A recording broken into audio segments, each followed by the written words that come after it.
Whoa. Oh. Alright, and we're live. Look at all of us. Studs on the screen.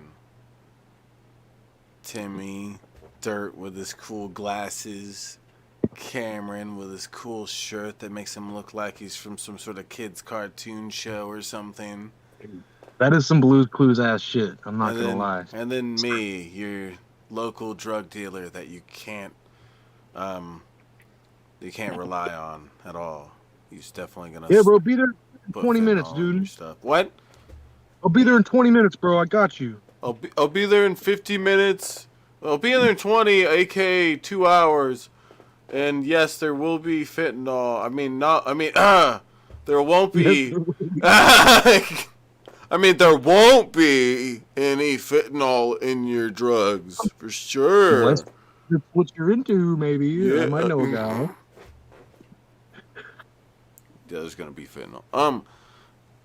What's up, Billy and Agent and Little Weenus? Wow, and Arnie and Ella. We have a bunch of cool guys and girls all here.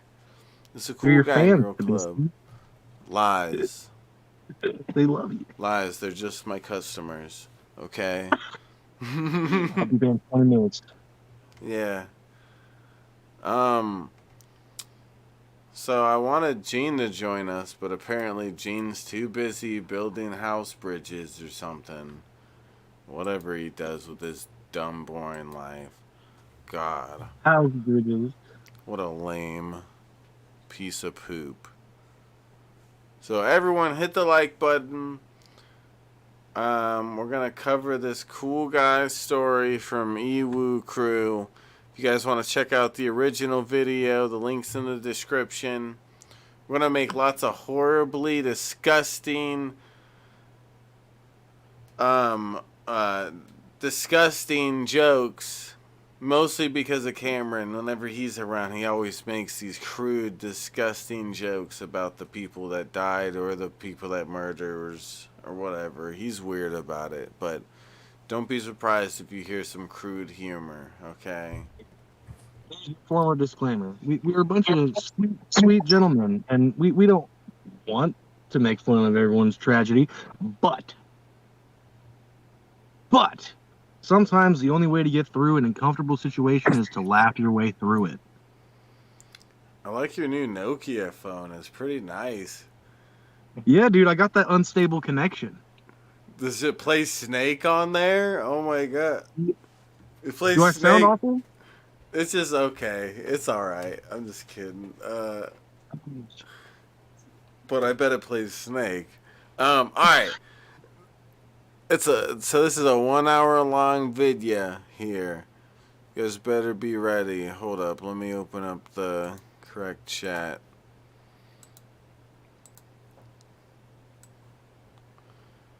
Okay.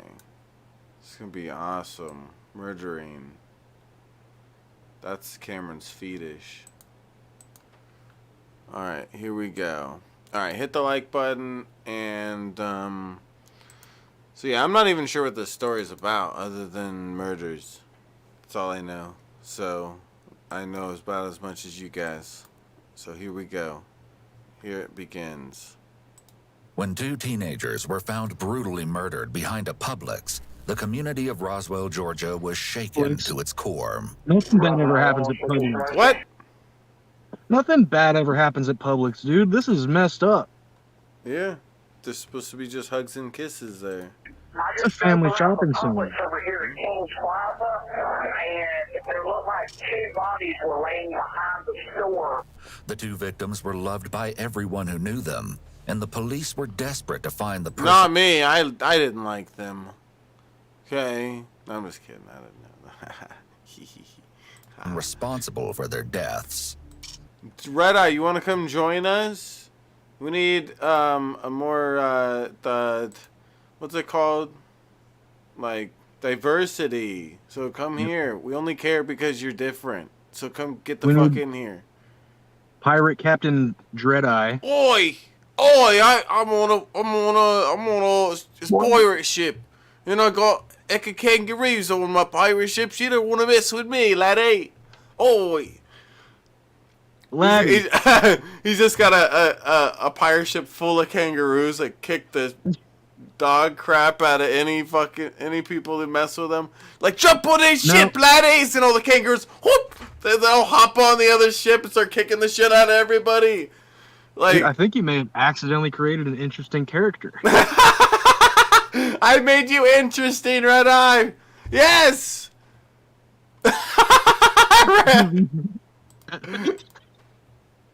Oh my god. Come on, Captain Dreadeye. Captain Red Eye. Oi, I got me and my mates, my 20 kangaroos. Oi. The Ruse. Me and my Roo gang. Oi. Mess with us, you get kicked in the butt. Oi. And there's one wallaby. It's his first mate. Yeah? Yeah, instead of having like a parrot, he has a wallaboo that like scratches his way up to his shoulder every time he needs to get up. It's like, oh. Wallaboo? Did you just invent a new slur, Shibuki? Yeah, fuck a wallaboo. Oi. That's Yeah. it. We need Red Eye in here to clear the slander. Red Eye's dumb. And gay dumb. About as gay dumb gets. Alright, here we go. Here's the stuff that's on the screen. Little did they know that their murderer was more deranged and twisted than they could have imagined. What did you do? What did you do? I didn't do anything. I don't know. Okay. Where he went? Blood is everywhere. Please don't be breathing. They talk to me. On August 1st, 2016, a delivery driver was making a standard early morning delivery to Publix when he noticed something that would haunt him for the rest of his life. Two teenagers were lying naked and dead behind the store. Each one had a singular gunshot wound to the head and had been positioned near their parked cars. The police were quick to show up on the scene and were soon met by some anxious parents whose children hadn't returned last night. With the help of the parents, the police were able to identify the two victims as Natalie Henderson and Carter Davis, both just 17 years old and preparing to go into their final year of high school. From what the police could gather, both teenagers were incredibly outgoing, kind, and well-loved. None of their friends or family could think of anyone who wanted to hurt the two, leaving police searching for any lead as to who their mysterious killer might be. But they weren't left without any clues for long. Using the security footage from neighboring businesses, the police were able to see that their suspect was a young, dark-haired man who appeared to be wearing some sort of white mask. In the footage, the two teens could be seen spending time together while their assailant secretly stalked them from behind a nearby electrical box. After watching the couple for some time, the mysterious man confronted them and ultimately shot the two. While this evidence was definitely a step in the right direction, it still wasn't enough to positively ID the killer. The next big break for the police came in the form of Natalie Henderson's bank statements, as officers realized her credit card had been used at a nearby Flash Foods gas station several minutes after her death. After checking the security footage at the gas station, Several minutes after her death, he goes to a gas station with her credit card to get some Dude, peaced snacks. out. You had to get out of town. No, he probably just got like a nice little snack. Yeah, exactly. That's what Nobody- it sounds like. You got some cigarettes and stuff. Like 6 minutes after he killed the chick, he uses her credit card to get some Cheetos and some cigarettes. Like what? officers were able to get enough details on the killer's car. You work up a good hunger when you execute two people next to their car, and You do make a good point. That's why I always bring beef jerky with me. Yeah, that's Yeah. a really good idea to bring a snack from home. Actually, that's Yeah. really, really good advice. Yeah. Saves money. Yeah, and you don't have to take any of their snacks. That makes you just feeds the evidence and gets you more likely to get caught. It's like just bring your own jerky, dog. Yeah. Shove And it in if your mouth, dog. If I could just touch for a moment on what was said earlier, you're all horribly, horribly racist people. I just want you to know that you're incredibly Oi! racist. It's You're my all Roo gang. dig it? My See? Roo It- gang. Dude, you know that would be a cool thing going on. Like this an Australian guy who's the pirate ship. Oh, he's gonna have like a really cool, weird Australian cowboy hat thing going on, and he's gonna be like, oi, and this is my Roo gang, oi, and they're all trained to like work the boat, and they're all using their little arms to pull the sails and stuff, and Wow. like you're like attack, and all the Roos jump. They all jump on the other ship. They're really well trained, so they know how to jump real well, like onto the other ship, and they start just punching the other pirate people, boom, boom, boom. Yeah, and you're like, get them, boys, get them, Roos. In my mind, I had like Red Eye dropping the planks so they could, hop across. But dude, you're right. Fuck the planks. They can just. Yeah, they're kangaroos. They can jump like 20 feet or something. Get them, boys, and they're like, boom, boom, boom, boom, boom, and it's just beating the crap out of them. What I'd do is I'd put springs on their feet so they could hop further.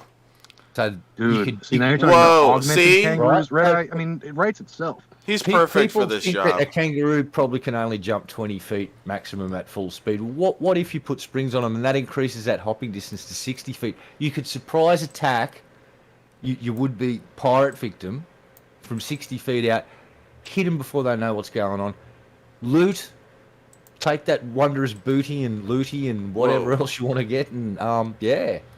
I like booty. You're all racist too, by the way. I just wanted to say that. Dude, you're the one talking about booty. Racist. That's sexist. I will accept xenophobic, but racist. Now that's a bridge too far. All right, you xenophobes.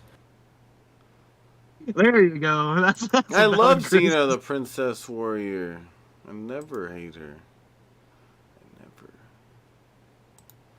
Hold on, let me fix this goal. Okay, I've derailed this stream. I'm done. You're the worst kind of pirate that ever lived. We'll continue. Cartoon, you're gonna voice the character Legacy. No, you're gay. And that's still coming from you from 2003. What? Yeah, it's great. What's it right. like back there? Fucking sucks, dude. Okay. 9/11 just happened. Dude, 9/11, that's my favorite holiday. Guys, everyone help with the goal up there. If you like the high crimes and we talk about 9/11, if you like that, all right, let's go. Let's continue the murder show. To trace it to a 20-year-old man named Jeffrey Hazelwood. Looks like a nice man as far as I'm concerned. Okay? If you say anything different, I don't like you. Okay? Looks like a nice fellow that I would hang out with. Okay? I mean, he was just a real quiet guy. I never would have thought anything of it. Yeah. Crazy if he would have done such a thing.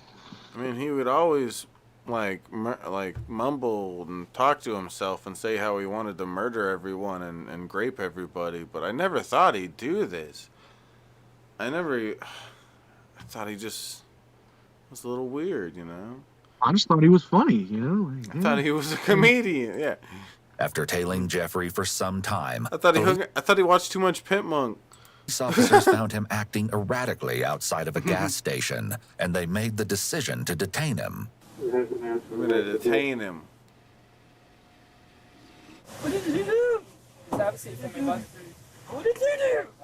What did I do? What did she do? But she didn't do it. What did I do? But I didn't do anything. What's going on?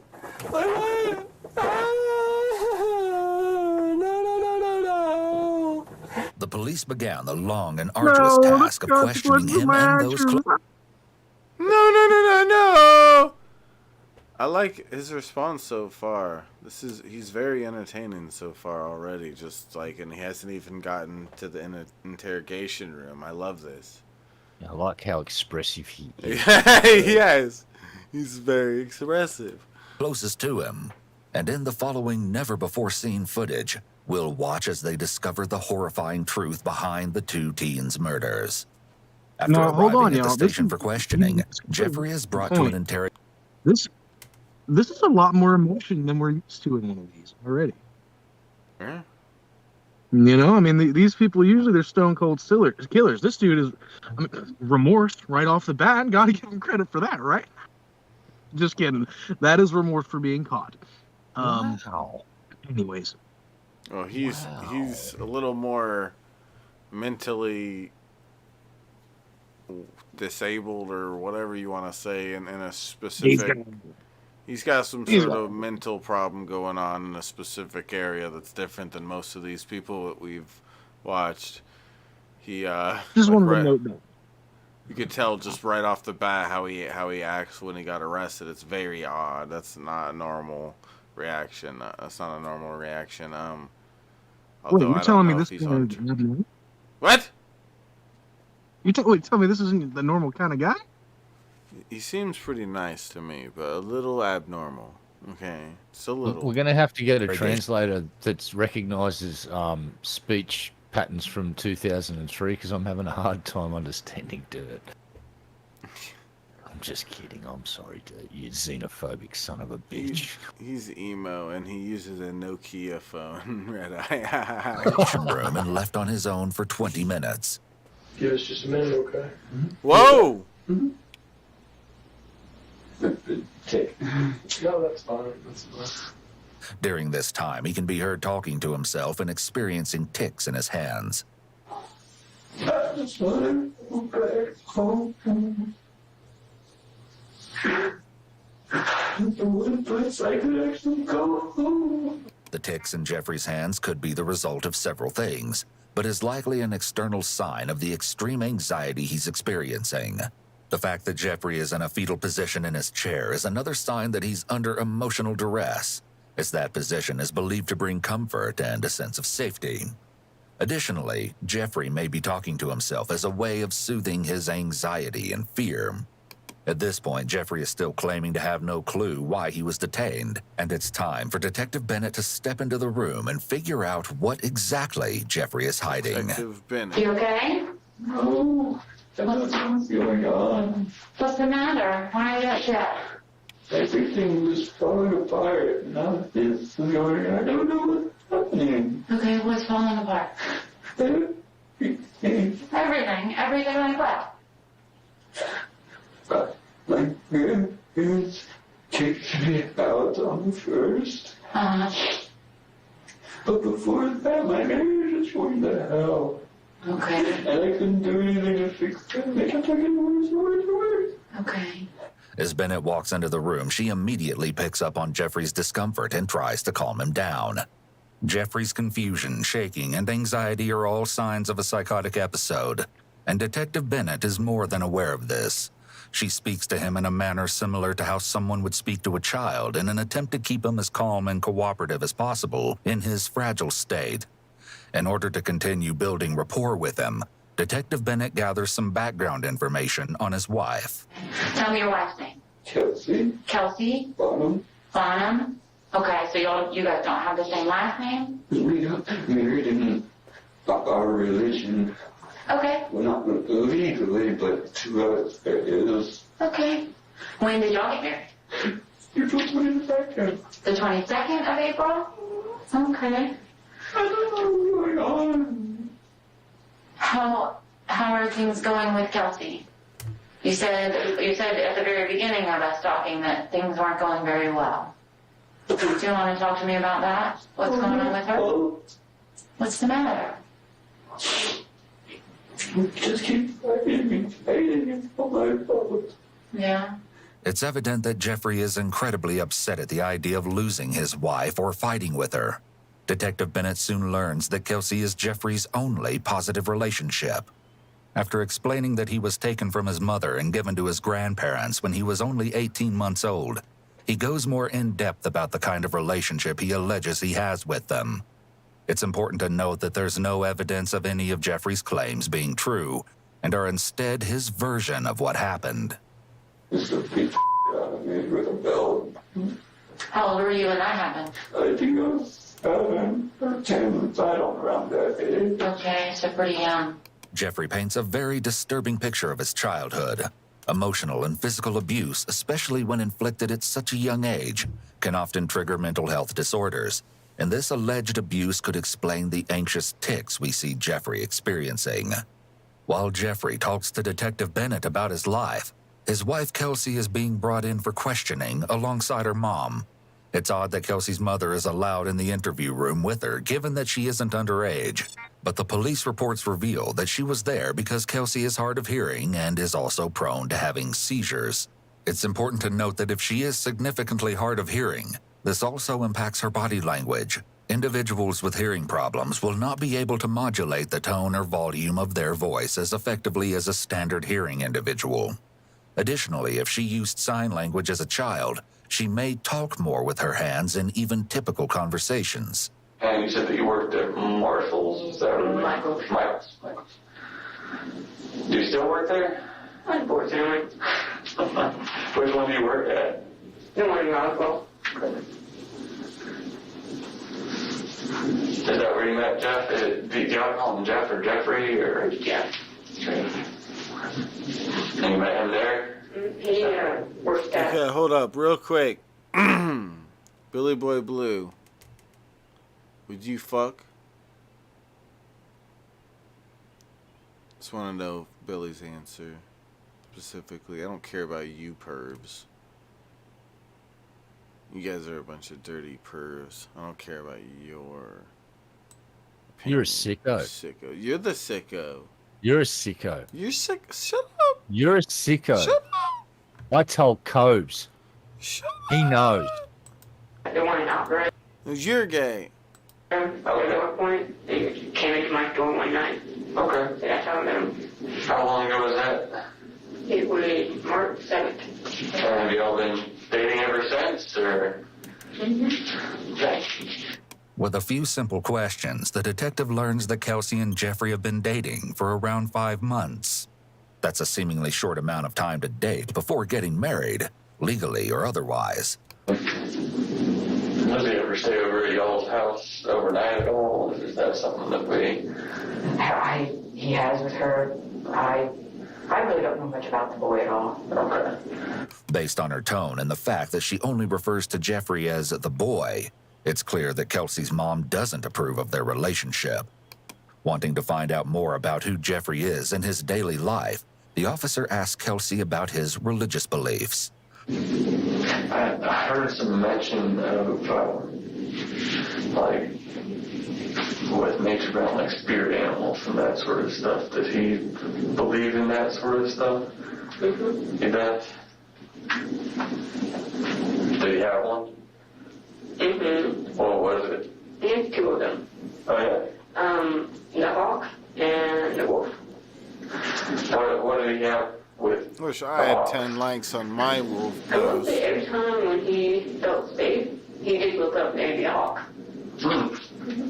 Interesting. Hawks and wolves are both predatory animals, which may give some insight to the officer, as Jeffrey essentially preyed on his 2 victims. Kelsey also mentions that Jeffrey felt hawks were protecting him, which could indicate that he may struggle with feeling unsafe or threatened in the world. Now that Kelsey has warmed up to the officer, he begins asking more pointed questions. Now, I know for a fact that sometimes he carries weapons with him. Knives, at least. Yeah, I know about that. Have you ever seen him carrying a firearm or have one in the car at all? Never. It doesn't appear that Kelsey is lying when she answers this question, meaning that she likely has no knowledge of Jeffrey's recent crimes. Is he pretty high-strung, would you say? Okay, go High-strung, like, is he nervous, is he fidgety, or? No. Kelsey interrupts the question before the officer can finish. Even if she doesn't know anything about the murders, it seems as though she might be lying about other aspects of his life. This claim from Kelsey directly contradicts how we see Jeffrey acting in his own interrogation. meaning Kelsey is either purposefully lying or doesn't know her husband as well as she might think. This isn't our only sign that Kelsey may know more than she's letting on. Wait. Or the guy's fucking lying. There's that possibility too. Like, I don't believe he didn't touch on that. Like, this guy could be faking all of this shit. First thing I saw was that tick looks an awful lot like a guitar strum. I'd like to know if he plays the guitar, because people fake this shit too, mate, to get away with doing it's bad thing. No, it's usually that wrist action. It looks like he's strumming a guitar, and that's why if he plays a guitar, I'm now incredibly sus that he's faking all of this shit. He plays a what's that thing that the big thing that you put on and Accordion. Okay, yeah, he plays the accordion. I think that this chick murdered everyone that ever died, and that's what the answer is. I think that's the only answer that I could come to. My God, you're like Sherlock Holmes, but you got a wiener. She choked them with her big fat fucking legs. Okay. Yeah, those are some powerful thighs, and she just crushes her victims. She wraps them around their neck and chokes them to death. And their heads pop like a zip. Yes. It's true. Will he go straight home to his grandparents when he's at your house? Or, well, I guess depending on the time of day, he might end up going back to work or something. Yeah, most of the time, too. Where does he go when he doesn't? Do you know? No, not really.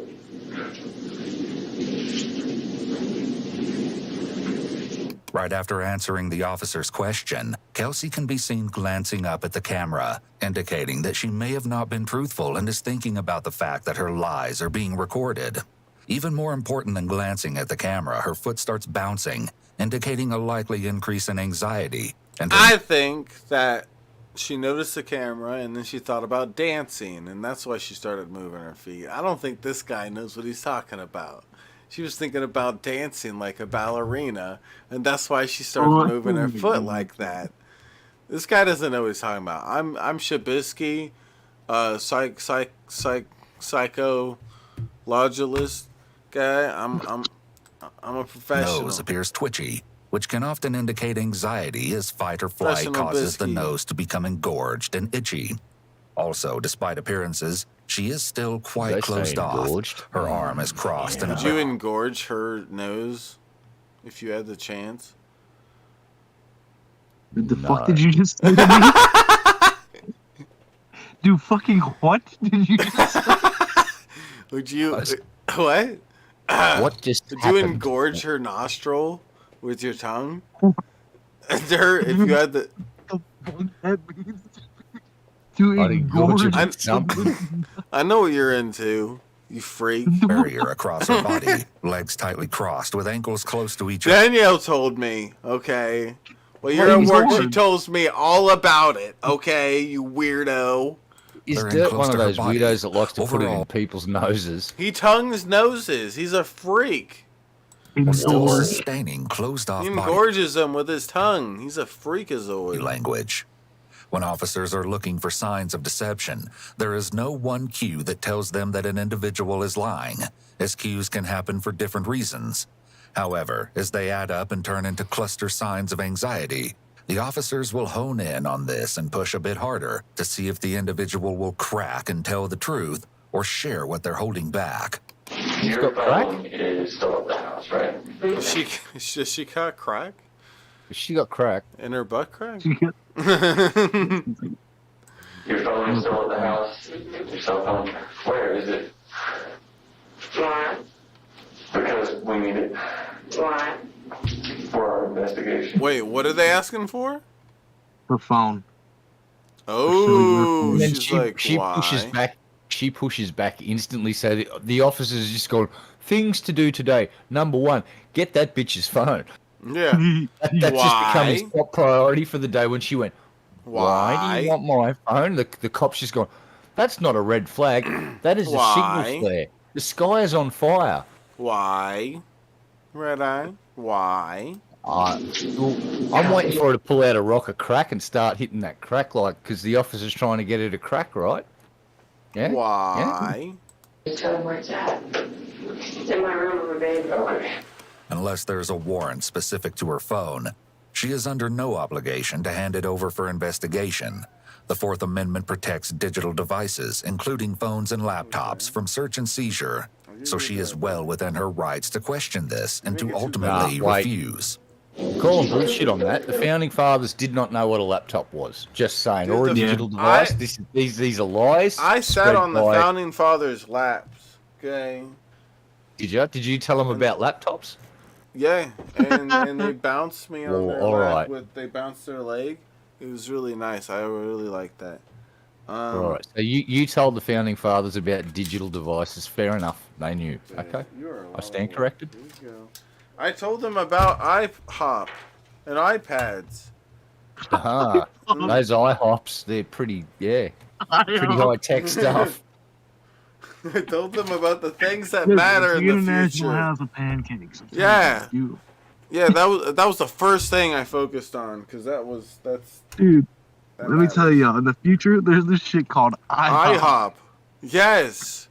They got IHOPs, iPads, iPhones. They got fucking all sorts of shit. We got eyeballs. Shit gets crazy in the future. What kind of that you want to see? Pictures? What kind of stuff? What have you said to him that you don't want to see? Personal things. Like what?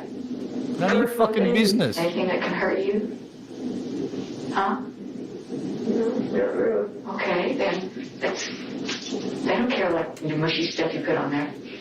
That's what it is. The mushy stuff. I like how that's the way that she puts it. It's I thought it said musty.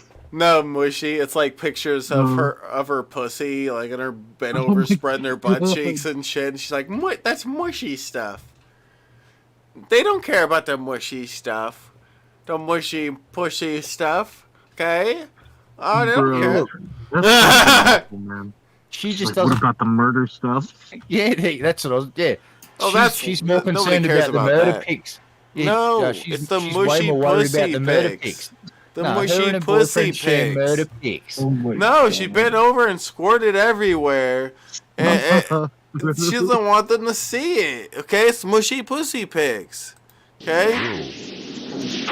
It's okay. No, it's not. Most younger people are extremely hesitant to hand over their phones to anyone, law enforcement included. And younger people are more likely to be suspicious of law enforcement in general. Kelsey may see her phone as something that is private and personal, so it's a violation of her right to privacy to have law enforcement go through it. However, exercising your rights is very much black and white. You either exercise them or you don't.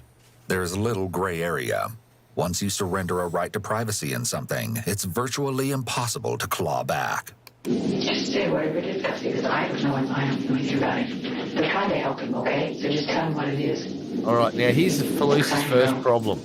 If I was a lawyer representing that kid, I would argue that mother has, because she's apparently over 18, she's somewhat coercing her daughter into handing over the phone when she's already stated that she didn't want to. And if I was a lawyer representing that kid, I would pick at that thread to see where it led, because I'm not saying that that's a sure way to ruin the case for the state, but this is a dangerous little game they're playing legally here. Is she's already stated, I don't want them to have my phone, and now mum's going, but just don't worry about the mushy stuff. A lawyer could take that as an argument that she was coerced or talked into it against her will. I don't know if that would actually fly in court, but that's just something I picked up on then, is that she definitely didn't want to give her phone over before, and now mum's sort of pushing her to do so. Yeah, I don't think that would probably matter when she's an adult, like, in this situation. Maybe if she was a kid. Like, well, it's just interesting because she's got, that's her caretaker too, because she has seizures and stuff. So it's this big grey area that, like I said, if I was a lawyer, I'd pick at that thread to see what had happened. Yeah. I wouldn't want people to see my mushy pussy pictures. I would pay $5. Okay, I'll let you see my mushy pussy picture. That makes me very... If you want to wait outside with the other officer, you can stay close, and then we'll bring you back in. Back with Jeffrey, Detective Bennett begins establishing a timeline for the past few days. The timeline starts out very normal, with Jeffrey talking about spending most of his weekend either working or hanging out with Kelsey. After leaving Kelsey's house early Monday morning, Jeffrey stopped by his grandparents' house to grab a few things before going to a nearby park where he slept in his car. Jeffrey's timeline seems to check out with the detective until he mentions something incredibly strange he found while getting gas on the way to the park. I stopped at Quick Trip that once. Before I got to the park. I found something really interesting there. What? It was weird. I don't like them. What do you mean? I don't pick them at all. What is it? It was a gun. Okay. At that Quick Trip right there at Mabry Road? It was behind it, and I was going to smoke a cigarette back there and kicked it. Okay. Ouch! That was barefoot. Uh-huh. Oh, damn. I'm sorry, I thought I was muted. Yes, somebody lifted. You're an idiot. Idiot! No, listen, I just want y'all to know. I thought I was about to get murdered, but turns out it was just a cat. I don't know what Like, I was like, how ironic. I'm on a murder podcast. I'm about to get murdered. But false alarm. Thanks for ruining the freaking show, Dirt. Jesus Christ, we would have got so many views if you got murdered live on the stream. And now, it's just another average stream. Wow. Dirt ruins everything. You heard that. You hear it first, chat. Like, we tried to bring you a murder live, but it's just a cat. Just a cat. No, I mean, I'll be. That thought crossed my mind. I'm like, oh shit! If I get murdered, at least y'all get some clout. Gene, I begged you to come on the show and look at you in the chat. Can you turn a light on, Dirt? Because we can barely see you, mate. If we're gonna get you murdered live on stream, we actually want to see something. What do you want, Gene? You get a spotlight on there or something, mate. Light her up like we're on a nice sound set. But lights, camera, action. Mom's lights, camera. It's good. Shut up, Chad, Gene. if I get murdered, you get so many views. Dude. Gene, Yeah. come murder me. At least if you died, I'd get a spike in subs and stuff. That'd be neat. Yeah, I saw that you called 2 hours ago. I fell asleep because I was up all night with you guys last night. I could like fake. Well, time to do it all again, Gene. I'll get the water. Shabs, I'll get screwing. I'll get Fuck the, you, Shab. I'll get, You asked me to come I'll on, get and now the- I'm talking, and you're like I'll get interrupting the- me. Yeah, I'll get the Yeah. water. you I'll get get like the- the water. I'll get the What'd water you say? bottle and poke a hole Shab's in it and having a squirt my stroke. face, and then I'll be like, "Oh, dear, died." Also, we have $1,000 goal, by the way, guys. So please help me with the goal. It'll be great. Would That'd we be great. raise funds for Danny and maybe pay for his funeral, seeing that it happened I'll live be on the like, stream? 0.50% of the tips go to Danny. Damn. So- No, you just say you'll do it. and then Shab you can just make walk his around voice Discord very and- high. He's I'm sad dead. because Dirt got murdered. I'm Danny, and I'm Dirt's boyfriend, to girlfriend, and take you high. See, I could talk just like Danny. See that? I thought it was Danny. Yeah. Wow. Yeah. Dirt was about to I'm propose. Dirt's grandma. Look at me. Okay, That's all right. very feminine. All right, Wow. shut up. We're trying Wait, to watch this. Shabisky. What? Can I time out 006 for bullying me? What did he say No. about you? Said, why is this PPP guy here? Well, it's PPP. He was just asking a question. That doesn't. Why are you taking that Oh. offensively? He didn't actually, Gene. Because that I'm was very a- sensitive. That was an utter misrepresentation of what was actually said. What was actually said was, "Why is this PPP guy?" Question mark. Oh, You threw him under the bus then. Wow, Gene. Wow. some He didn't say too here. thin-skinned. Yeah, he was probably asking where you were. So, everyone keeps saying that the person that's a psychotic freak that's on this video we're watching is like you, Gene, just with dyed hair. Yeah, people kept on commenting that before the stream started. They're like, it's Gene, but he dyed his hair. And I'm like, yeah. Well, you know what is kind of odd? What? The movie we watched last night. Yeah. The one main protagonist, the one guy. Yeah. Kind of reminded me of me when I was in high school. Because you fucked your sister? No, not that. That's why you hate your parents so much. They fucked your sister, huh? Dude, fuck Gene, them. you walked right into that. I didn't see the fucking movie, and that was hilarious. Dude, that's why he hates his parents so much. They fucked his sister, and it's like, that's my bitch. Okay, how dare you, mom and dad? That's my bitch. I think Shad got me figured out here. Yes, I got you figured out, Gene. Damn, Gene, you're weird. You're a freak. Turn your camera on, Gene.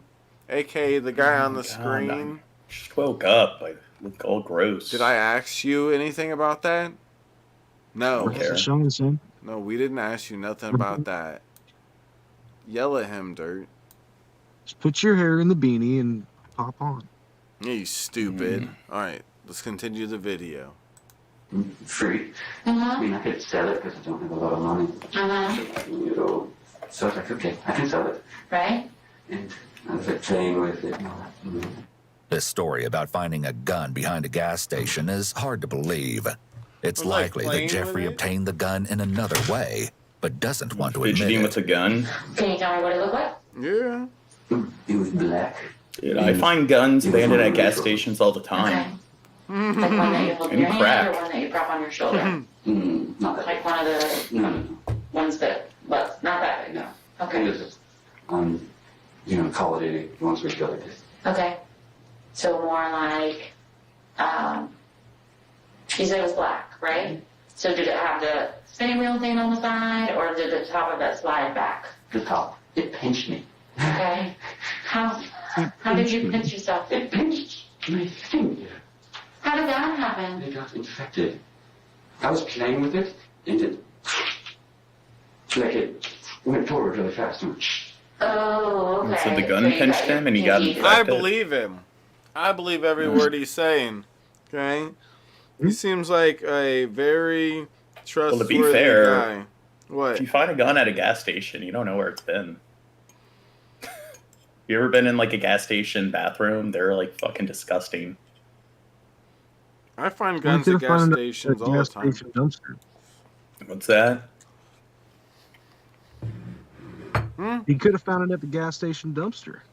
Yeah. No, it was just on the ground. He's just walking along out the back, going for a cigarette, and he kicked it. He went, ow, and he went, oh, free gun. Ow, and he picked it up, started playing with it. It fired itself off multiple times. And pinched his finger. Some, what happened? Probably used by some like meth head or something. It's got like meth head residue on it. No. This is what happened. He's walking along. He's gone for a cigarette out the back of that quick stop. He's kicked the gun. He's gone, oh, cool, free gun. Those two other people saw him find the free gun, and they went, hey, you should give us that free gun. And they tried to bully the kid with the gun. He defended himself with his new gun that was gifted to him by God to get the bullies.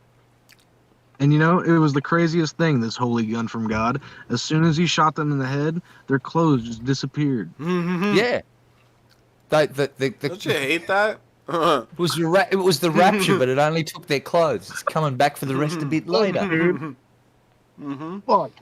Yeah, the rapture. Well, that makes sense. God wants to see you naked first before he raptures you. He wants to know what the goods are like. Do I really want to rapture you? Like, let's see the goods. Like, the little sliding part on the top. Holy cow! I bet. Did it bleed? It did, but it's more infected right now. Oh. While discussing the gun, Jeffrey uses a lighter, more childlike tone as a way of making this whole story sound more innocent, as well as what sounds like an unusual accent using that childlike tone as a way for him to avoid answering questions and to avoid the seriousness of what's going on. He didn't always speak that way, only sometimes, which indicates that he might be being evasive and deceptive and trying to avoid the question. He also focuses on how the gun injured him in order to present himself as the victim and to distract Detective Bennett from assuming he had any ill intent with the weapon. Although she likely doesn't believe his story, Detective Bennett is making sure to appear empathetic to Jeffrey's extremely minor injury. By coming across as warm and understanding, she's able to build up a rapport with him and get him to readily answer her questions. He likely would shut down if Detective Bennett raised her voice or argued with him. Although she's doing a good job of appearing empathetic and understanding, it's clear something is wrong with Jeffrey. And you left her house and headed for Grandma's house. Okay. So at that point, we had a crime happen here in Roswell. Mm-hmm. That. Heard about it the next day from her mom. It's horrible. Okay. Okay. Why do you think I want to even more move up to Canton with that nice apartment? Yeah. Wow, Gene. It's horrible. I heard about it. It's horrible. Ooh, it was so spooky when I heard of it. I've never heard of a crime before. Ooh. I was so thrown off by hearing about my own crime. I didn't know that it even happened. Oh. God damn. Dude, fuck John. I don't like him anymore. That stupid piece of living dog shit. Okay? He joined the show so he could leave. Fuck him. You still have to drive by the location where the incident happened. I did? Yeah. I have your car on video. So? Driving by the incident location. When? I have you pulling into the parking lot where the incident occurred. Mm-hmm. I have you getting out of your car and walking around a little bit. I have you walking towards where the incident occurred. Mm-hmm. And I have you on video where the incident occurred. Oh. Tell me why you were there when that happened. I'm scared to say something. It was awful. It was all covered in blood. Okay. Okay. It was awful. Okay. Tell me what you saw. Blood on the ground. Mm-hmm. Blood everywhere. Okay. As Detective Bennett gets more and more information out of Jeffrey, we see him revert back into the fetal position he was in at the beginning of the interrogation. You'll notice that Jeffrey loosens up when they're talking about less stressful things. He also once again changes his voice to sound high-pitched. It's clear that he's panicking.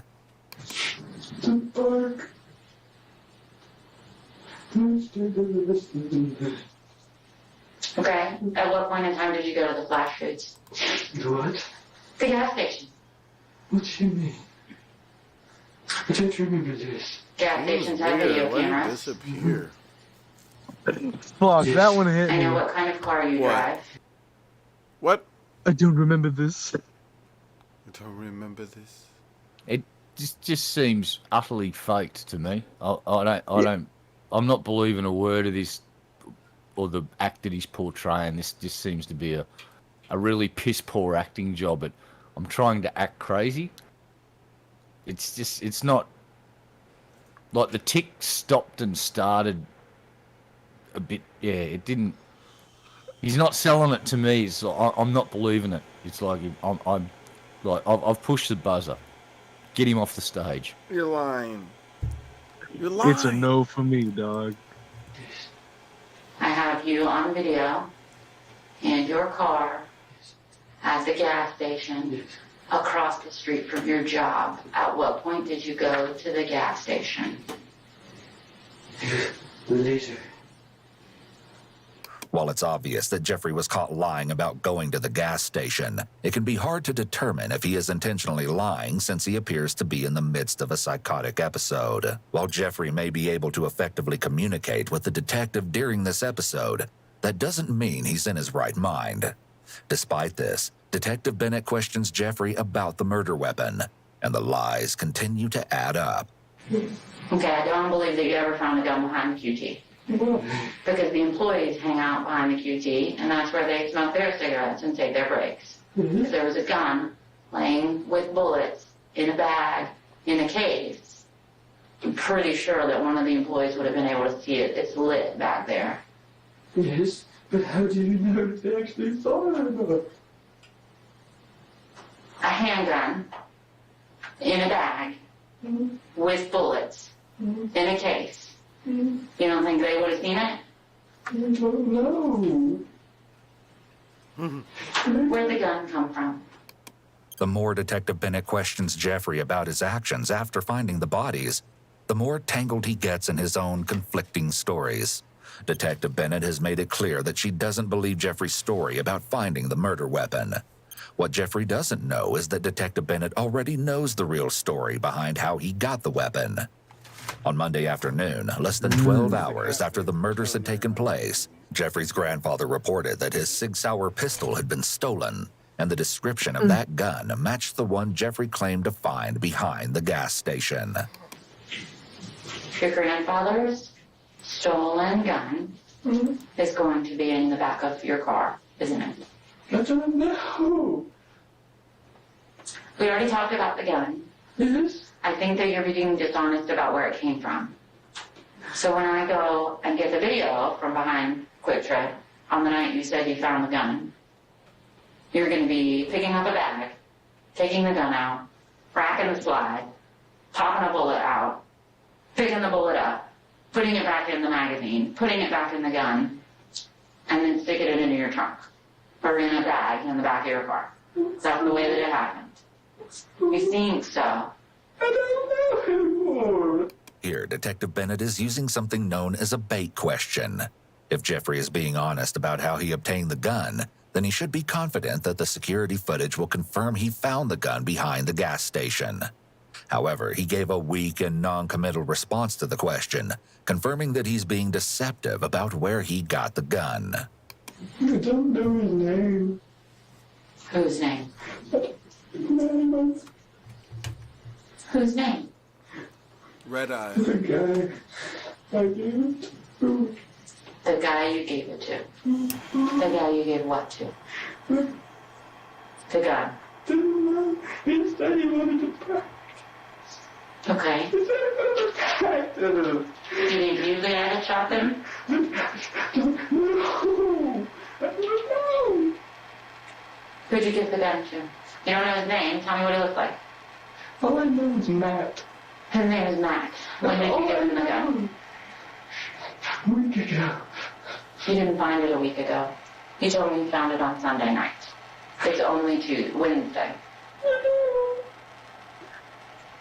All he wants to do is see my brother. It's clear Sorry, that Matt. Jeffrey has some confusion surrounding dates and times, likely I think he's a victim. You think he's a victim, do you? Yeah, and I'm tired of people like you victimizing people like him, okay, who just want to be left alone, okay, and go home, All right. okay? I've got a new theory. Here's my new theory. The folks at this Quick Stop put a hit out on these two folks because they owed them some money for methamphetamines. No, they owed them Slurpee money, Slurpee okay? money. But yeah, we'll use the word Slurpee, okay. They owed them a Slurpee, damn it.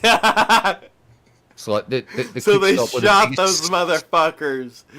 No, You they ain't owed them getting... for like a month's worth of Slurpees. It's Yeah. like, you owe us for a month's worth of Slurpees, you pieces of Yeah, shit. this is Like, getting... we're not Hey. paying you for your Slurpees. And Boom. whoa. Yeah, the Slurpee Mafia. Yeah. Dude, Gene's back to ruin the party. Oh, gee. What do you want, Gene? We're trying to talk about Slurpees. Yeah. All right. Cheers, you guys.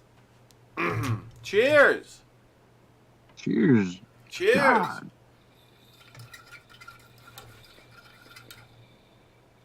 Slurpee Mafia. Wow, I didn't know that was a thing until right now. That's amazing.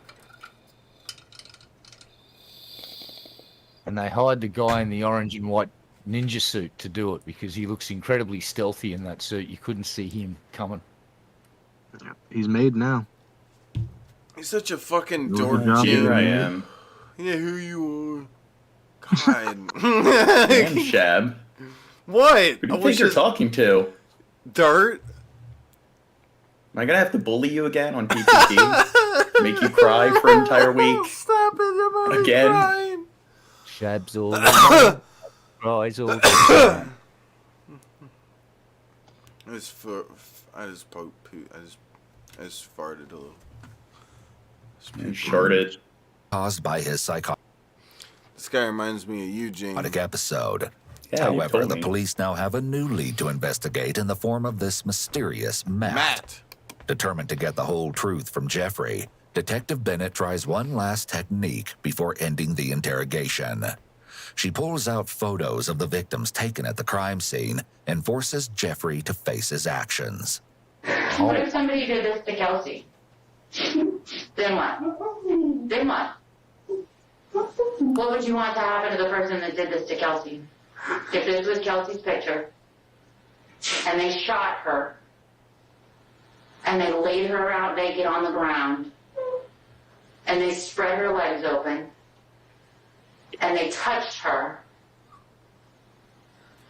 what happens to that person that does that? I wouldn't like that at all. You wouldn't like it? What would you do to that person? What should I do to that person as a police officer? What should happen to that person? Bad. What is bad? Bad. Bad should happen to Gene. Bad should happen. He spread their legs and touched them. Bad, Gene. This guy's like a whiny little bitch. No, he's not. Okay. Oh. He's a whiny big bitch. Okay. So this is how you think I'd act if I was being interrogated? Yep. Yeah, just with Absolutely. ginger hair and more Okay. red face. Mm. They would break you. Just bad? He's strumming his guitar. Dude, he's a Just rock screaming star. lyrics. He's rock star. He's a rock star. Did you see that? He was playing speed metal. That was like. Yeah. I want you to look at her. Just look at her in the daylight. You didn't get to see her in the daylight. This is a technique And known when as he a goes, punishment question. That's like a little solo. He's doing like a little note bend there. He go. Yeah, never mind. You know what? I take it back, Jane. This guy doesn't remind me of you. He's too cool. He's way cooler than you. He knows how to play the guitar really well. He's demonstrating that right now with his air guitar. That's awesome. Impressive. Yes, Being honest dude. Yes, yes. is more likely to respond with a strong Dude, I bet he's really good at Guitar Hero too. punishment that fits the crime, whereas a guilty individual may try to dodge the question or suggest a lesser punishment. In Jeffrey's case, he appears to be highly distressed and unable to suggest anything other than bad. Realizing that Jeffrey is too upset to give any more useful information, Detective Bennett ends the interrogation. With Jeffrey's interrogation completed, all eyes are on Kelsey. A new detective comes into her room to continue her interview. I really don't think that you've done anything wrong. Okay. But I think you know a lot more information than you're telling us. And I'm just being honest with you. And here's what I'm going to say to you. You're a young lady. You got your life ahead of you. Okay. I'm the president of the United States of America. Okay, and He doesn't slur his you're- speech as much. And you're a young lady. Okay. All right. Now I want you to suck my. Oh wait. What? Yeah, Lewinsky. Yeah, no, you can't say that. What you're supposed to say is, if you Lewinsky me, I'll make sure that you don't get charged with anything. I'll make you. He's too articulate to I'll make you be rich overnight, Biden. bitch. No, what? We're not doing Biden. And who are you trying to do? You're like, I'm the president of the United States. Clinton. Okay. Like, was it well, obvious that's a terrible Clinton? We mentioned Lewinsky, for fuck's sake. Yeah, everybody got the joke except you, but yeah, it was awful. It was so awful. Nobody got what? That was a horrible Clinton. Shut up. You suck, Jane. You do a better Clinton right now. Go. I don't think I'm good at impressions, so I don't try. Yeah, and you can't do better than me, bitch. Okay? Bitch. Ugh. You're not under arrest. Got him. You understand? You've been helping us. Did you say dirt? Oh, I told Gene to do Goofy, like from Disney. Yeah, do Goofy. Yeah, you're already. No, I'm fine. Goofy bitch. No reason to believe that you're nothing more than helping us. But I can't later find out something happened or that you knew of something and you didn't tell me. Do you understand that? Yeah. Then you're culpable. And you're accountable. Oh, thanks, dude. You're welcome. It comes into me kind of personal. I feel like I could betray. And I don't like betraying people in a way. I understand. Kelsey knows that revealing intimate details about Jeffrey, such as his mental and emotional problems, could incriminate him. It seems that she may need more confirmation about the severity of Jeffrey's actions before she's comfortable giving details. Additionally, Kelsey clearly doesn't understand what the detective is implying when he tells her that she is culpable and accountable. She appears to take it as a compliment. Hey, Red, when does your mom get back from her business trip? What? Bill Hicks, I mean, not Bill Hicks. Billy Boy Blue came through with a $10 tip. You talking about Honest Red? No, he's got to be. Honest Red needs his mom to come home. He's got to be talking about Red Eye. I don't know who else Red they would be talking about. Red Eye's mother has respectfully passed away. Okay, that's right. I'm sad to inform you that my mum decided that this planet and everyone upon it sucked ass. What the fuck? She went and found some cancer, gave it to herself, and she died. must have not known about me. Okay, she would have known about me. She wouldn't have done that. Okay. Yeah. Many people die of cancer. Fairly sure she kicked the bucket before you were a twinkle in your daddy's eye. If only I would have been born younger. I would have saved the world. I just want to point out right now that we're making fun of my dead mother. So we're scraping the bottom of the fucking barrel here, ladies and gentlemen. We will joke about anything and everybody, including my dead dirt. Mother. It was dirt. He did it. You're just going too far. Okay. What was I going to... I don't know what I was going to say. Oh, yeah. Mickey, I think we went a little too far with that one. See, he could do impressions, you dumb piece of shit, Jane. God damn you. Shab, you don't understand when you go too far. It's not okay to mock people. Lousy piece of shit. I'll let the bodies out the back of the quick stop for you, Mickey. Dude, he barely knows how to talk at all, and he can do impressions better than you. Okay? He talks like a fucking artard or something all day. And then he's able to do that way better than you. Okay, don't you think you're projecting? Telling people they talk like an artard? No, it's Red Eye. He's from Florida. Okay. Yeah. All right. As damn Johannes. Fuck. So, thank you, Billy Boy Blue. Okay, way better than Gene. Billy Boy Blue. Thank you. I'm going to take a dab and chug in the name of Billy Boy Blue. Okay. It's all good, Billy Boy. Don't. It's cool. Just give Shab more money now. Yeah, you have to pay for that. For making fun of Red Eye's poor mother. You have to pay up right now, Mom. You piece of shit. She's poor and dead. Okay? That's worse. You have to pay double for that.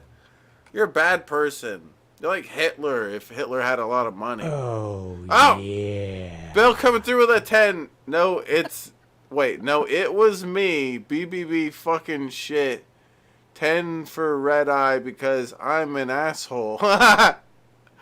You're all right. I think BBB's drunk. I think he's not drunk enough. If I can't take a spicy comment from you guys in chat by now, I'm not worth my own weight in salt. So we're good. It's a joke, and I approve. All right. How dare my mum die of cancer and leave me alone on this shitty planet anyway? You should sue her. Moms are annoying. I tried. All they really do is give birth to you. Beyond that, they're kind of pointless. You know what I'm saying? My mum used to drive me to stuff, like if I wanted to go surfing. There's that. They're good like chauffeurs. They're and good cooks. You know, so. And housekeepers. Never mind, keep them around. Yeah, exactly. Okay. There you go. All right, I'm going to take a dab and chug. Let's listen more to this completely 100% innocent woman with thick thighs. Jesus. When actually he's saying that if he finds out she's hiding something, she'll be held accountable by the law and possibly face legal consequences. The detective should take a moment here to explain his statement. He should also use caution going forward and make sure that he explicitly says what he means in simple terms, so that he can be sure Kelsey understands. Has he given you or told you about anything that he's done recently that would be, in your eyes, shocking? No. No? All right, so here's what the deal is. You know, I told you they sent me to all those fancy schools. Mm-hmm. You just lied to me. No, I didn't. Okay. Okay, yes, I looked away, but no, I'm going to do everything. That's not just look away, and I can't describe everything. I've been doing this for a long time, okay? All I can tell you is I'm trying to I can't stop remove looking at her you thighs. from any kind of association. Yeah, you like that, Gene? You wanna fuck her? Oh my god. Nah, she's kind of fat. What? She's fat? Who the fuck looks at this chick and says she's fat? Look at her thighs.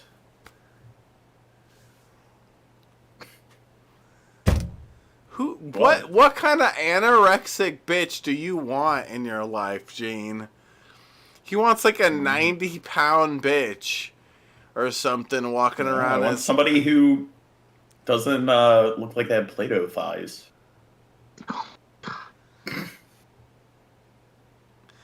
Gene is a judgmental piece of shit, and I hate him. Can you believe this, Red Eye? I'm just saying, if I was in like high school and somebody like that asked me for the prom, I'd be like, yeah, nah. Gene, you would hit that. You would hit it so hard, and you would hit it all night.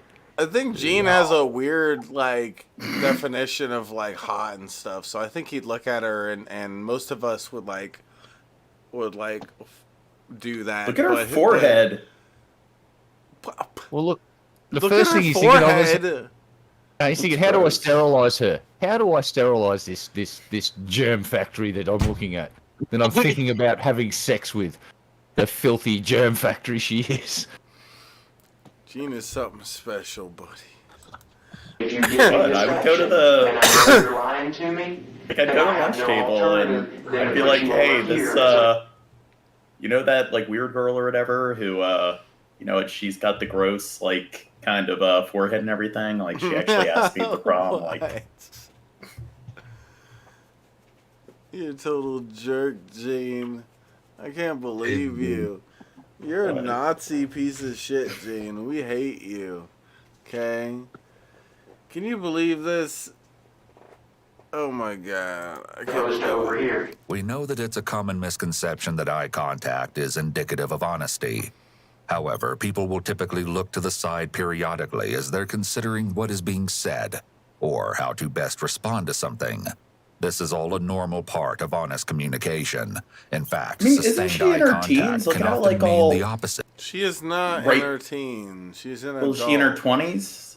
She's an adult. Her and the other person are I mean, if she's in her teens, she's 18 or 19 at the least. Yeah, but what I'm saying is that like her forehead looks all wrinkly and everything. Why does it... Where's the wrinkles? I don't know. It just I don't know. I just see them. I just see a bunch of wrinkles. Do you think it has anything to do with like the extreme duress she's under right now, Gene? Dude, you're all wrinkly, told her what her Gene. boyfriend's done yet. No, I don't think she's aware of what the boyfriend has been accused of yet. That's why she's No. pretty casual. She's like, oh, Well- the cop says you could be held, you might be culpable and held, you know. And And she's taken all of this shit as a compliment. So it's like, remember, kids, like I try and remind everybody every week, if you ever find yourself in this position and you're sitting in an interrogation room, lawyer the fuck up. Don't tell That's me not what to legal do. advice. That's just common sense. Don't tell me what to do when I murder people. You Bad. can't afford a lawyer. Get the free one. Free ones are better than nothing. Hicks who hang out at gas stations, they usually aren't really good at thinking and asking for lawyers. Well, you know. I wish I could ask for a lawyer. Well, you could, Shab. Nope. You could. You could. That If as you individuals are being practice, you could. Nope. Just do something illegal, and then you have the opportunity to ask for one. All right, let me try. Can I have a bottle of water? And I did it. Oh, wait, no, that's not it. What? Wait, can I have a bag? Huh? What? What just happened? I'm practicing for later when I get arrested. Oh. Okay. I did it. No, Nailed wait, no, it. No, I shouldn't. Wait. No, that's what you say. I did it. Can I get the free bracelets? Is there free? I did it. Fuck yeah, dude! I didn't even know I was gonna get free bracelets. Didn't you know that? You get free bling every time you get I arrested. hope You they're get free pink. bling. I'm trying to go in a new direction. Pretty sure they're chrome, but hey, chromey for the homie. Jane, put the phone down. Stop looking Put the at phone midget down. porn. What? We're on a fucking live stream, Put Gene. the phone down. You're boring me. Put the fucking midget porn down and pay attention. Yes, thick thighs not good enough for you, huh? Eye contact in order to thoroughly search the person's face for signs of belief or disbelief, so they can quickly adjust their story to fit the reactions of the individual they're trying to manipulate. Or Kelsey could she's also got have hearing looked to the problems. side because She's she's trying hard of to fucking hearing. lip read. Or- I like putting in, because often this narration is very, very one-tracked. She's got hearing problems, and you know what people with hearing problems do? They have issues hearing things. Yeah, and how do they supplement understanding people? They learn to communicate another way. And one of the things that they learn to do is fucking lip read. And you know what you have to do to lip read? You have to stare at someone's fucking face pretty well constantly, or you start missing words and the conversation becomes a jumbled fucking mess. Just wanted to put that out there. That's another reason why the lady could be staring directly at the officer constantly, is to lip read to make sure she's catching all the words. I can't believe I'm being so fair today. Usually I'm throwing people under the bus left, right, and centre. That was the dumbest thing I've ever heard, Red Eye. You're an idiot. Trying to figure out what the detective said. Appreciate you. Or even Idiot. thinking. I kept you over here just because you have knowledge of something. Tell you. Listen, you're trying to convince me now. He's trying to commit. Okay. I had to revive him 3 times, okay? When was that? About 3 weeks ago. Okay, well that's not the. How did he try to commit? With what method? He had A gun? painkillers. He had what? Painkillers. The morning busted up his knee, the doctor gave him painkillers.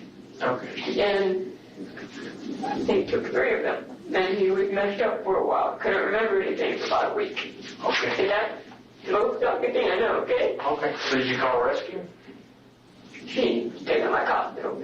Now, I don't know why he did it. Was you revived him 3 times with CPR and you didn't call an ambulance? With a nursing major.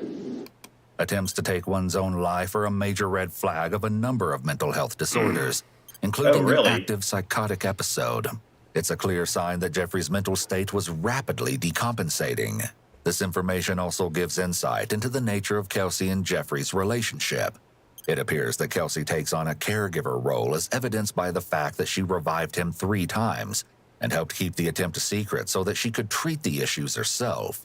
Romantic partners will often take on this caregiver role when they want to hang on to a relationship while their partner is struggling with something that could threaten the relationship, such as Jeffrey's erratic behavior.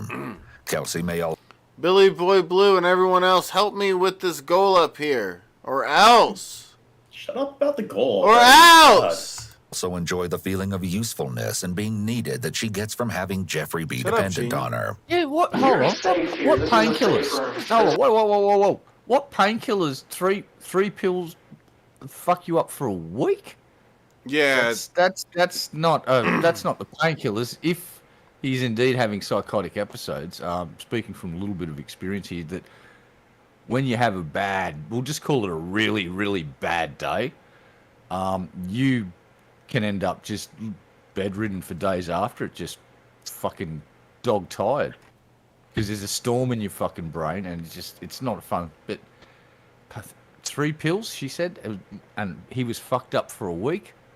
Yeah, that's not the painkillers. That's psychosis. Hi, Billy. Yeah, I don't know. That did sound odd for sure.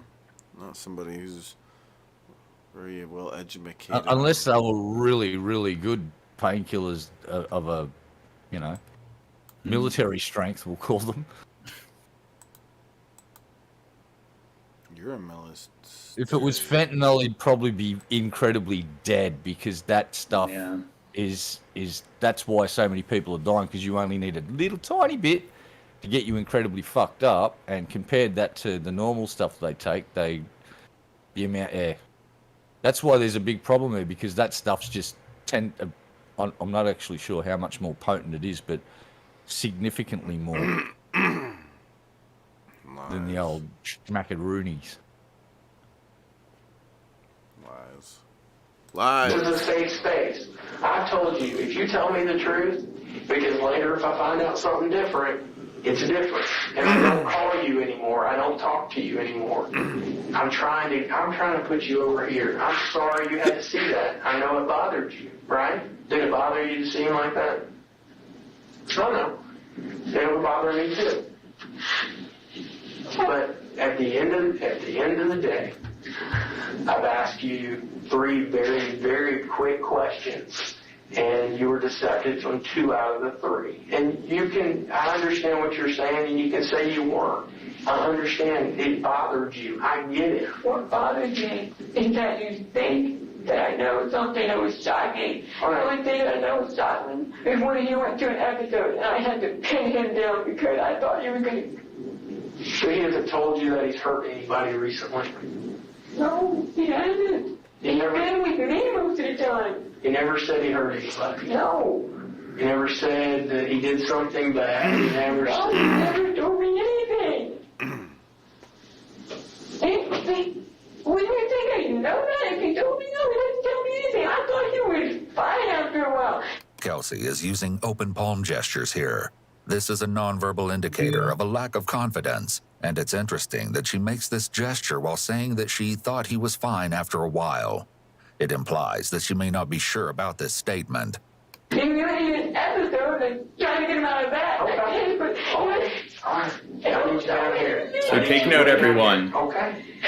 Don't use open palm gestures when you're trying to lie to detectives. Hold on a second. She's also curling her fingers up, and it's at a very... oh God, this is a bad stereotype, but she just used Italian hands. Did you see that? She basically had her fingers curled up.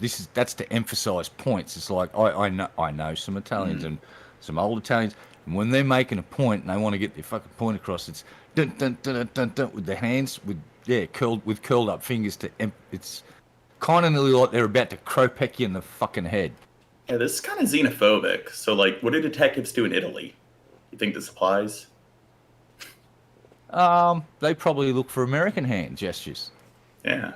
Because we're looking for the Italian. Oh, look, it's a fair stereotype. If we're going to do it to them, they can do it to us. Seems fair. Exactly. Stop stereotyping stuff. Piece of shit.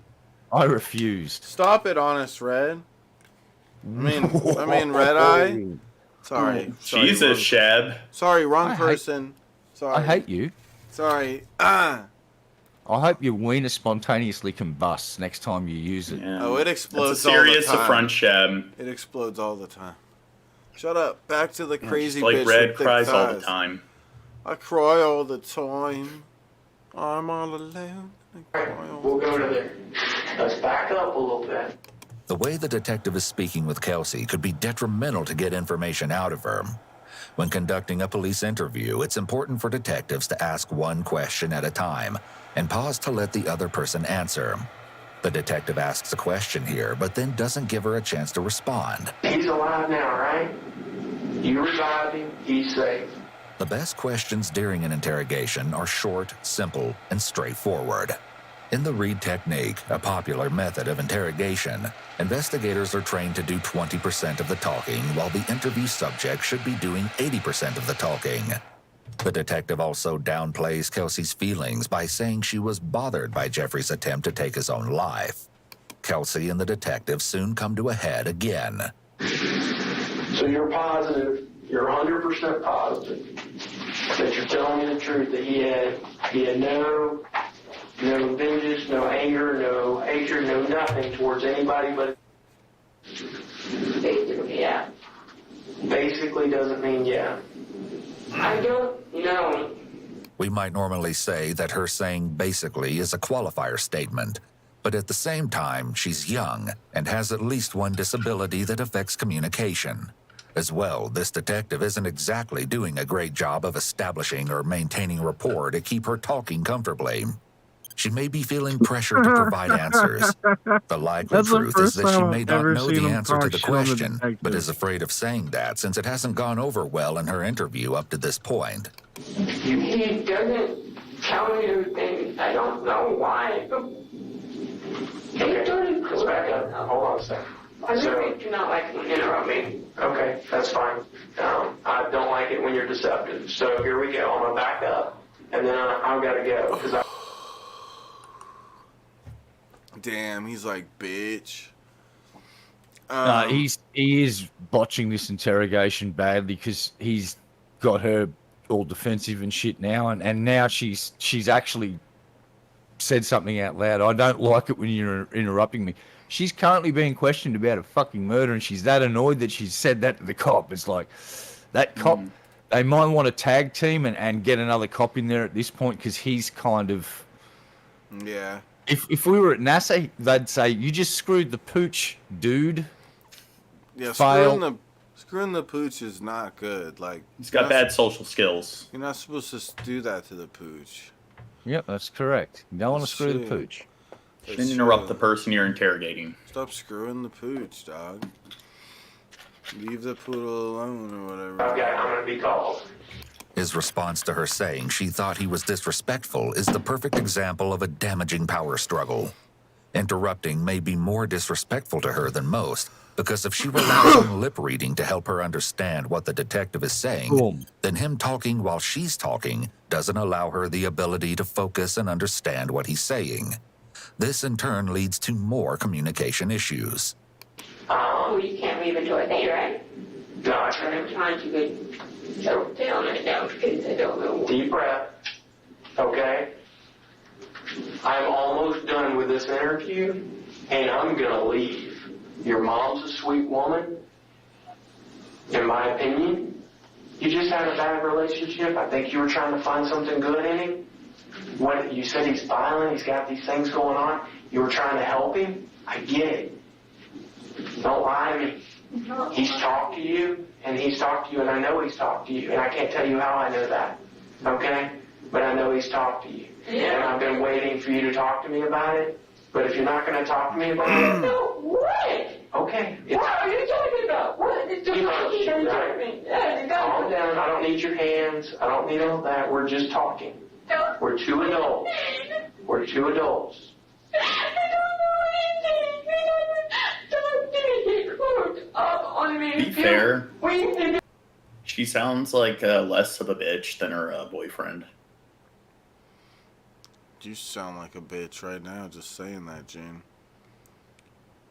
Yeah, this cop's definitely screwing this interview up. Like, he has got her really fucking defensive now, and there was no need for her to be in this state, because unless that she, he may actually have information that she was fucking in on it and she's known all about it, and they've exchanged text messages that graphically detail what he did, and if she's got knowledge of it and she didn't inform the law enforcement, well, she's now part of it. So that could come into play yet. We'll have to give the cop the benefit of the doubt here, because he could be privy to information like he just sort of hinted at. So let's find out. Benefit, you're down. Whoa, that's engorged. I understand that he's talked to you about people that he doesn't like or people that you would like to hurt. Kelsey emphasizes her words with her hands, and it all matches up, indicating that she doesn't have a brain-body conflict and is highly likely being honest. She uses a lot of illustrators to emphasize her words in other ways. It may seem excessive, but her emotions are very high, so it matches her mental state quite clearly. The detective is far too confident and has now caused Kelsey so much distress that she has likely lost all trust in him.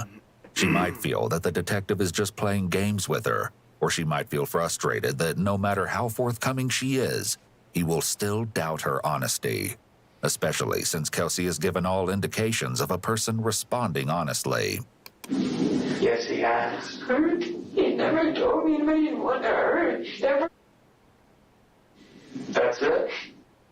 He told me once he was going back.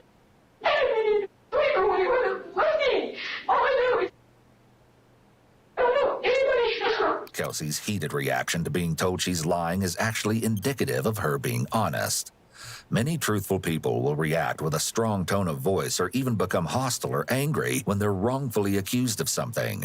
It's understandable that Kelsey's patience with the detective might be running thin at this point, because she's divulging sensitive and painful information while being repeatedly told she's deceptive.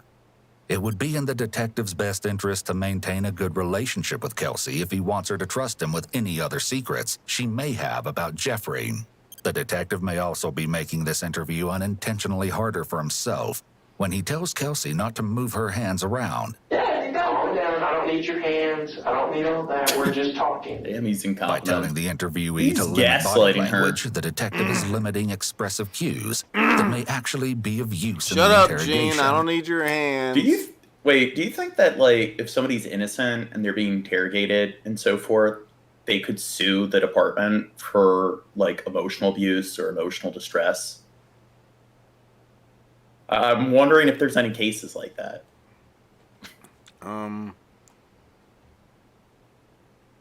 I would think that Yeah. exists at least, because I mean. Do you think if they get it wrong and the person was innocent and maybe they were a bit too harsh on a particular person, like maybe they break into tears and so forth? Like, I mean, there's people that end up being put in jail for 10, 20 years, and then they get figured out that they're innocent and stuff. So, yeah, because man, a lot of these interrogation techniques that they use, it's like you have to be CIA trained not to, like, fall victim to them. And it's like pretty much guaranteed to get a confession out of anybody. And that's one of the issues, is that it's like when it pretty much has a 100% success rate of, like, getting people to confess, like, what's the point of even, like, relying on the confession at all? And sometimes you'll even get to see police officers cry, like the video I saw last night where two cops somewhere grabbed a guy. He was black, and they went, "You're the bloke that we're looking for. Come with us." And the dude's going, "No, I'm not. No, I'm not." And they start dragging him away, and then someone says, "You might want to check his ID." And these two cops pull his fucking wallet out and look, and he's an FBI agent. They grabbed the black guy, racially profiling him, and this dude just went, "Oh, I'm going to have a lot of fun with ruining your careers, boys." And you should have seen the look on these two coppers' faces. They were about to cry. you watch Hilarious. too much CSI. Okay. Nah, I seen that video, I'm pretty sure, Mr. Red Guy. But if you guys want to get me to open up another beer, let's make more progress on that goal up there. Come on, guys, let's do it. More progress. Say it, Gene. That's what you're doing to motivate people to tip. It's just you'll open up another beer. Sometimes. You need to find better incentives to get people to tip. Wait, Chad. I know. Let's get that tip goal engorged. Let's engorge it a bit more by another Seems 20%. weird. Let's do this. What do you mean I'm weird? Don't you think if you offered people, like, special types of streams, people would tip more than just, like, getting you to open a beer? Billy, That's OnlyFans stream that he did last week was freaking hot. Oh. yeah, you don't even pay attention to those streams, Gene, you jerk. I spread my ass. With the detective questioning her on Jeffrey's recent behavior and aggression, Kelsey is able to deduce that they suspect he's involved in the public's murders. If he's over here and there's some culpability and some big things going on right here, I don't want to move you into that chair. And it's This really cop that is simple. shit. He really I is don't shit. want to put you in that same chair. Why would you say Fucking that? because you've given the whole. Oh my god, he's horrible. Bill coming through with a $5 tip says, "Open that effing beer, Shab." See, Gene, it worked. Yeah. Oh God. See, you I should. don't like apologize, Jane? Billy Boy Blue because he. Oh yeah. Sunfire coming And he through with always a gets $5 tip. Shut up. Sunfire came through with a 5. It says, "Cheers, Shabisky," because Aw. they're better than you, Gene. Okay, they're you're great. encouraging Shab's bad drinking habits. Shab's Alright, I'm gonna go grab a fucking beer. annoying when he drinks. Jesus This- Christ. This police officer is that bad at his job that this young lady who's a nursing student has deduced that, oh my goodness, this is about the murders at the Quick Stop, and the cop has gone, why would you say that? It's because you've kind of given enough information away to obviously be, oh wow. So she's actually a better detective at this point than the detective. She's gotten more information out of this fucking conversation than he has. That's kind of funny. She's got more crucial information than he has. She's worked out that, oh no, the boy I like is probably involved in that that homicides down behind the Quick Stop. Oh shit. And then the cop said, why would you say that? If I was her, I would have gone, because you're shit at your job, mate. Yeah, look at her hair, her session or whatever in the middle. It's like she's got a linear bald spot. Strange. Must be from the stress of the police interview. It's just started to fall out. Yeah, it's another kind of I guess black mark on her appearance. Luckily, we're not judgmental people here. Just saying, maybe she wouldn't have to date psychos if she, I don't know, helped keep up her appearance more. Yeah, sadly she's dated a sicko.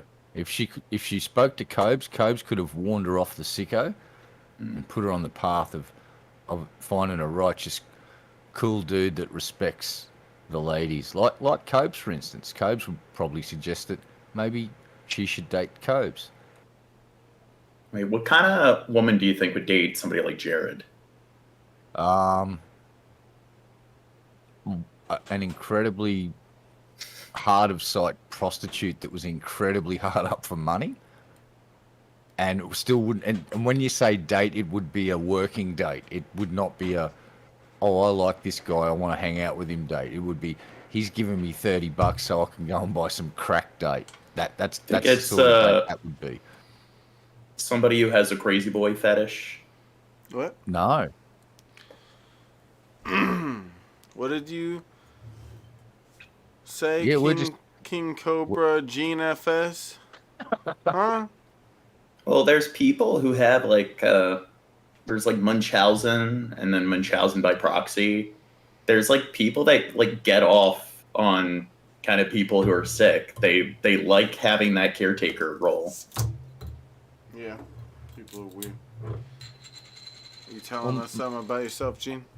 All right. What, Red Eye?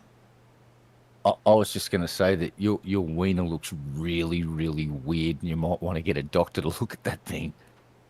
Yeah, Gene. Wait, Gene or me? You. Gene, can you look at my wiener? Oh, God, Chad. Dr. Gene. Dr. Gene. All right. I opened up another Stella. Thank you guys for the support on the stream. We're 30% in on the goal. Thank you guys. It's not the only thing, but why would you say that? You need to be honest with me, and you need to be honest with me right now. Huh? You said it happened on Sunday. You need to be honest with me. That's what you need to be. I don't know if he did that. Were you making it sound like he did? You're making it sound like it. That's why I asked. That's why I asked you if I was it. Because I don't know. Now, is she completely deaf? She's got hearing problems, so she's not completely deaf, but she's obviously legally deaf. Well, yeah, her mother's. She also suffers from seizures apparently, so her mother's a caretaker. So yeah, but like I just said, this lady is actually a better detective at this point than the detective because she's got more crucial information from this exchange than he fucking has. This is not a good interview for this cop. In fact, if I was this cop's boss, I'd be pulling him into the office and going, "What the fuck was this shit, dude? Like, the kid you're interviewing ended up screwing you out of more information than you got out of her. How did that happen?" You need to make her a detective.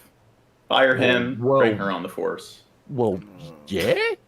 At this point, I'd be asking the young lady, would you be interested in training to become a police officer? Because she's showing the basic skills of doing detective work because she's just worked all of this shit out from this fucking interview. And he hasn't said anything about the killings directly yet. He's just, like she said, talking about a particular day, and she's put 2 and 2 together. So, good for her. Bad cop. Not good at his job. They don't have good cop in there. Only bad cop. What killings was she referring to? The ones behind Publix. The ones behind Publix. So why would you think your boyfriend would be anything associated with that? To be honest, I don't know. As Kelsey says, to be honest, I don't know, she makes very intense eye contact with the detective, as if she's trying to see if he believes her. Yeah, you do. No, I don't. Okay. All right. Yeah, please. Then you need to start talking to me because I've got 3 houses waiting on me. I'm done. I have more information than you think I have. I don't know Okay. where he went. Please don't be preaching. Then talk to me. Interestingly, Kelsey goes into the confession pose, leaning forward with her hands in her lap, right before the detective pushes her again. If he had sat with the silence for a minute, she may have opened up at that point instead of freaking out. This is why, when conducting interviews, it's so important to pay attention to nonverbal cues and to be able to sit with silence and let the person think. All the detective did was potentially delay the truth from coming out. Interviews should be conducted in a non-accusatory and non-confrontational manner. Interviews should only be confrontational when detectives have evidence someone was involved in a crime, and then the interview will switch to an interrogation style. However, this detective is choosing to be impatient and not empathetic. Yeah, it seems He's like trying this to use her video, own words again. there's more of an analysis on the detective than any of the culprits. Well, it's just you don't really see all the other officers we've seen basically using what they call the read technique. This guy's really gone off the beaten path for his interrogation style, and it's failed miserably. Like, look at her. She's terrified that she's going to get hooked up for something that she's got nothing to do with, because unless the threat, if he's got privy to information, he needs to drop that now to get her to open up, or else he's completely blowing this interview at this point, because she's now shut down and freaking the fuck out because she's under the impression that she's now on the hook for something to do with 2 fucking murders. Yeah. I do think he's being a bit abusive. No, it's just like I said, she's gotten more information out of him than he has gotten out of her, and that's not how this interview should have gone. This is a very, very bad police interview. I'm not saying that he's a bad cop all round, but in this particular interview, he's done an incredibly bad job, in my humble opinion. And I've watched a lot of these shows. You're the unhumblest opinions I've ever heard. Okay? There, Your wiener smells. No, you're gay. Sound like her question is proof send in of Jeffrey's drunk plans. Shab, and people will really be freaking out and telling people to shut up. Do what? Send in drunk Shab, and then people will really be freaking out and yelling at others to shut up. You shut up. Vulnerable individuals should have a parent and/or lawyer present with them during questioning. We'll be right back. We got something that just came up, so I'll let her come in, and then we're going to get you on, okay? Kelsey, down. Okay? I want you to talk to Mom, okay? I want you to calm down and talk to me. What they've been questioning you about, I need to know up front. I want you to tell me, okay? I need to know. But I don't know if you did it. Okay, no, listen to me though. Okay. You've got to be truthful with these policemen, okay? I know. Okay, then you've got to tell them everything they want to know, okay? He told me that Jeff, they did one person, but I don't know that. This is very important, okay? Because I'm scared now. You're scared for me. No, listen. I'm not scared for you. You're fine. Oh, what are you doing?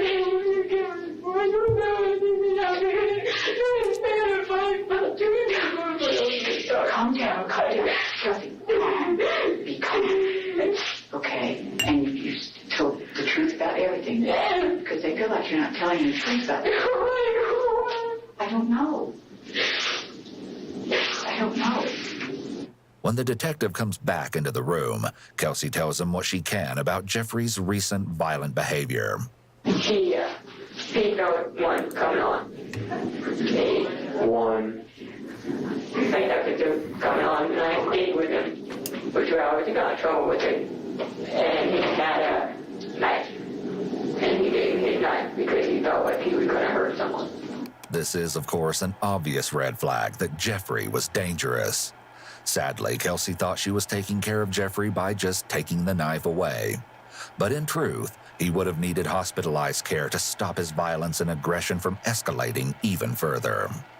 Back with Detective Bennett, Jeffrey has requested to speak with her again. Wait, so and this time what was he doing with the promising to tell knife her the besides whole just having a truth. knife?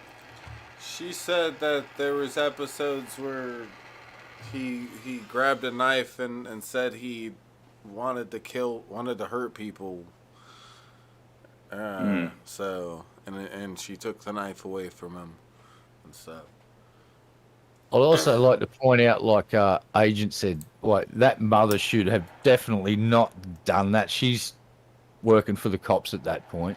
What she should have done is taken her kid home and got a fucking lawyer and come back with the fucking lawyer.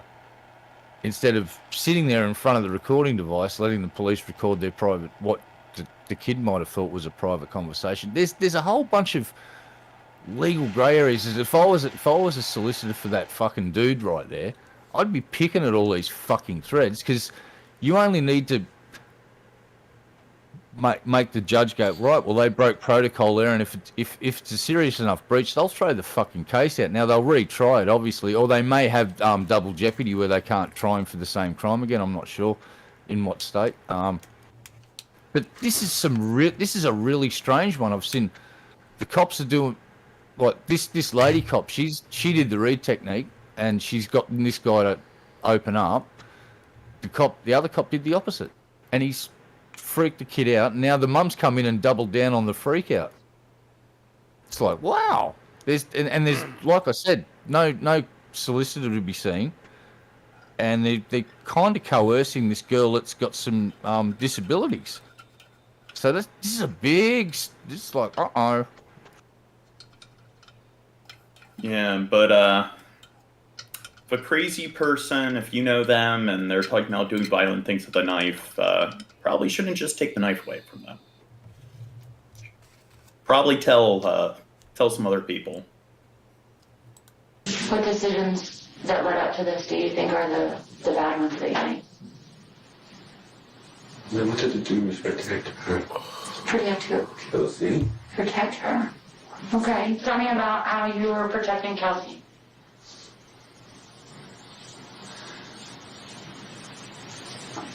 There was a guy.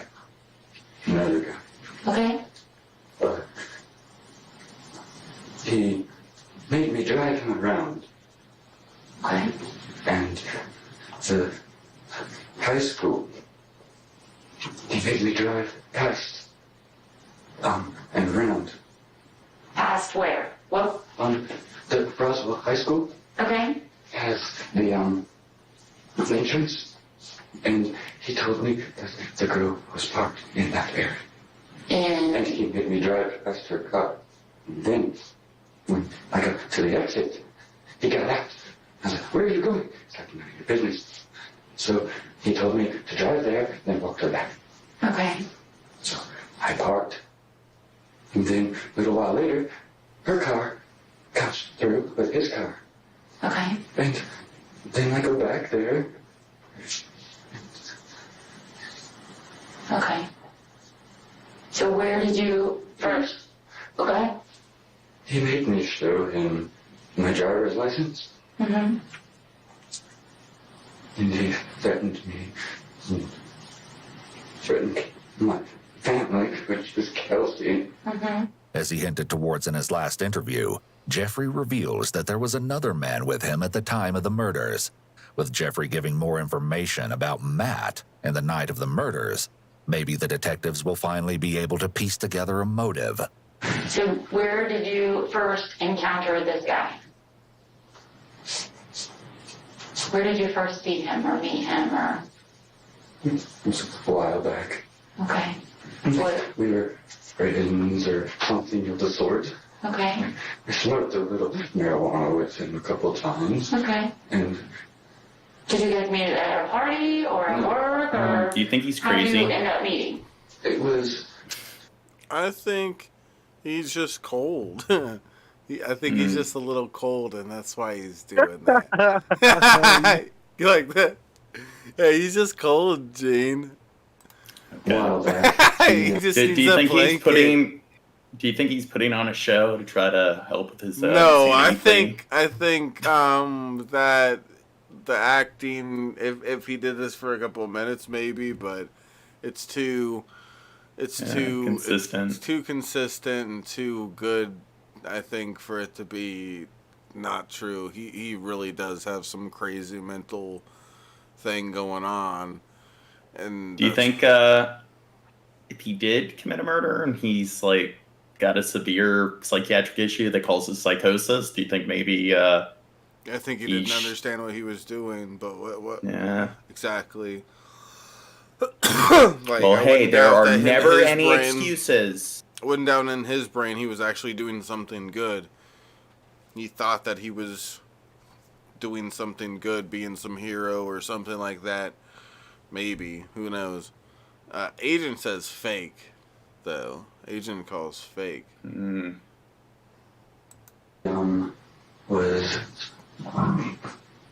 me and Kelsey He first just met. fart out his Okay. mouth. And you said that was sometime in March, right? Yes. Into March or something? March Yes. 7th when we first met. The beginning of March. Okay. That's hot. There was him and another person in a car that was parked next to hers. And so they were yelling and everything, and we ended up like meeting and going into my car, and we were smoking marijuana. And that she got pissed at me. We weren't even together then, we just met. Okay, so y'all aren't even dating yet. Okay. And she got pissed at me because I left her for two strange men. So where were you? Where were y'all? Where were you parked? In Michael's parking lot Okay, the one here in Ronsville or where you worked? in Roswell. Okay. Notice how quickly his emotions and voice change. He quickly shifts from panic mode and freaking out to laughing about something else. This is another indication that he's in the midst of a mental breakdown. By giving Detective Bennett a detailed description of first meeting Matt in a Michael's parking lot, a story that Kelsey herself could back up, he's making his explanation more and more plausible. Additionally, the police have records of Jeffrey's phone contacts and have seen that he does have a contact saved as Matt, meaning they may now have a solid lead on another suspect. After telling the detective more about meeting and hanging out with Matt, Jeffrey tells her about running into him on the night of the murders. Where did you end up seeing him that night? It was over by Waco, or what we call Waco. Waffle House? Okay. So yesterday, you told me that you and Kelsey hung out around the house. You didn't tell me about Waffle House. Because that's where I went right after I left. Okay, so you went over to Waffle House after you left Kelsey's house. I'm trying to protect her. Okay. All I care about. I can understand that. Because of that, then I'm in trouble. Okay. And I won't be able to be there for her, to protect her then. So tell me about the Waffle House. Were you going over there to eat, or were you going over there to meet him? No, I wasn't going over to meet him. I just chilled over there, got a water, Okay. basically talked to the guy and all that. So then, how did you encounter Matt? When I was driving away, Mm-hmm. I recognized him.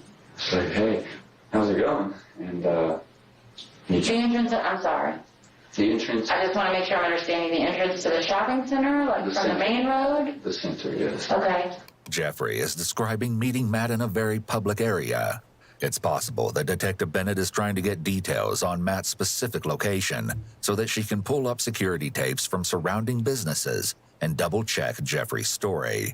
Okay. And So Matt was over here. he was right on the corner, right here. Okay. And It's likely if she was breathing, it was to get oxygen to her blood. Just want to point that out. No, that's For the intel. It's likely if she was asking for the location, it was because they were going to also look at the security cameras in the area. Like, thanks, bud. Yeah. And I don't know. It just sounded so stupid to me, like so obvious. Like, okay, thanks for telling us. Like, you know, if you put a flag outside and the wind blows, Well, why don't it waves.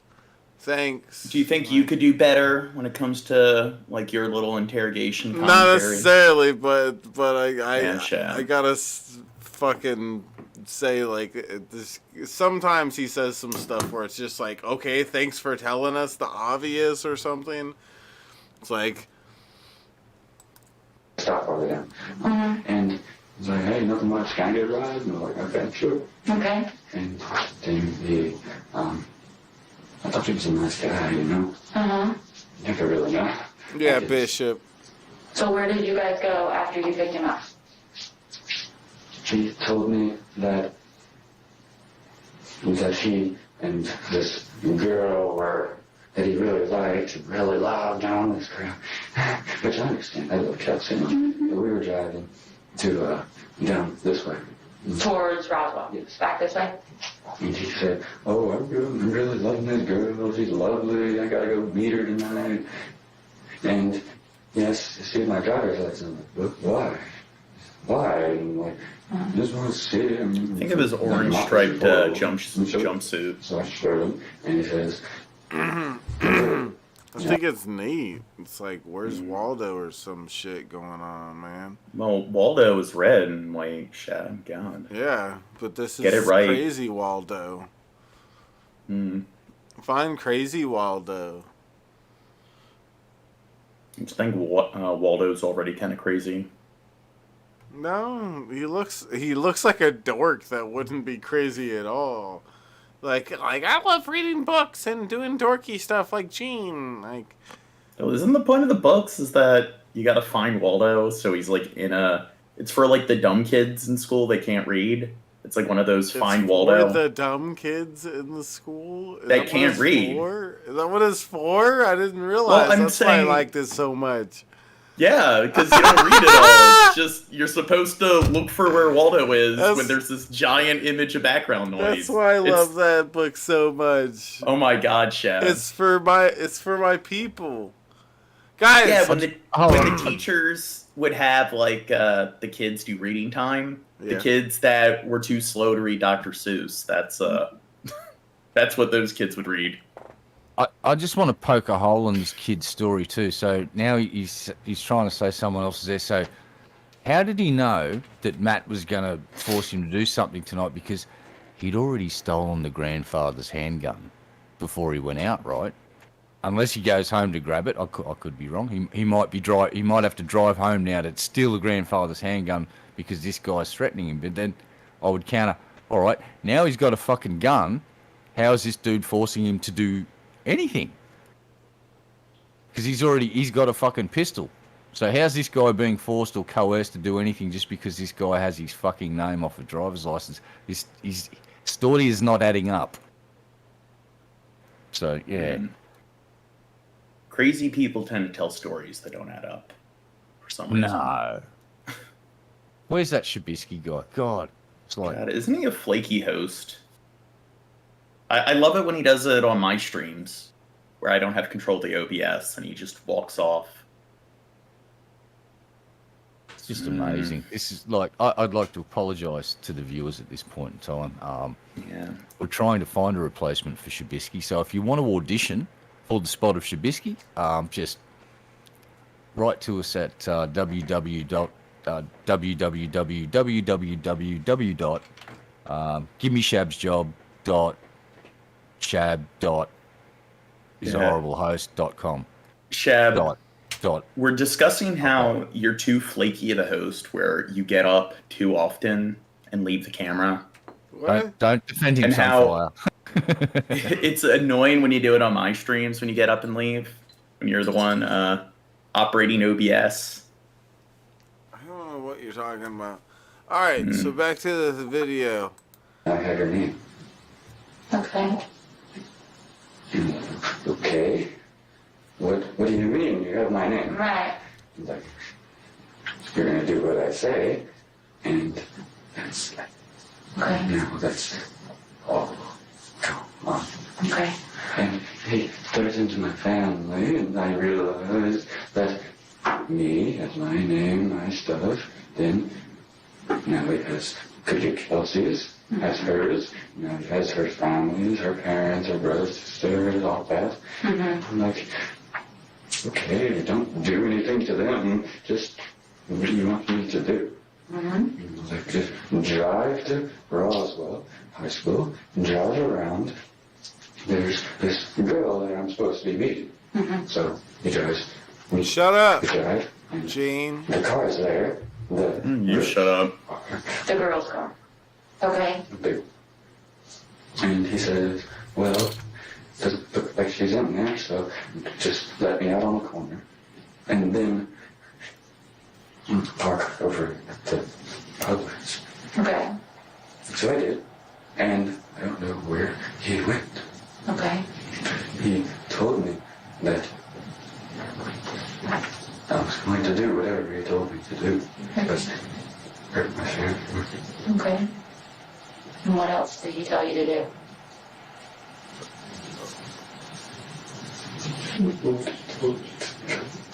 What did he say, though? I need to know the words that he said. Dude, look at Raisin, Sunfire in the chat, trying to encourage Shab's like bad eating habits, where he gets a snack like every 5 minutes. Raisin is my mommy. Raisin's my mommy. When Shab shaves, he's got a big double chin. It's because he eats too much. Can't hear you because your butane torch is maxing out your mic and destroying it. Well, and everyone's deaf now, so good. fuck you. Whatever. At least I'll be high. More high. Shut up. Shut up. Raisin, tell Billy Boy Blue to help me out further on this goal. We're 30% in. He listens to you because you have big boobs and shit. Help me out. Help me out with the goal, guys. Come on. We can accomplish the Dank Dumpster goal. We can do it. Wow. We can do it, Red Eye. It's a me. It's a me, Red Eye. Treat Dude, stream. I just ate one of those giant Reese cups. Let me tell you. Reese cups. Yeah. A massive one. How big? With a dude, I'm telling you, like, this thing was like an inch tall and it was full of Reese's Pieces, my dude. What the hell? Phenomenal. Hey, now, Sunfire, obesity or being fat's bad for you. Just trying to help people out.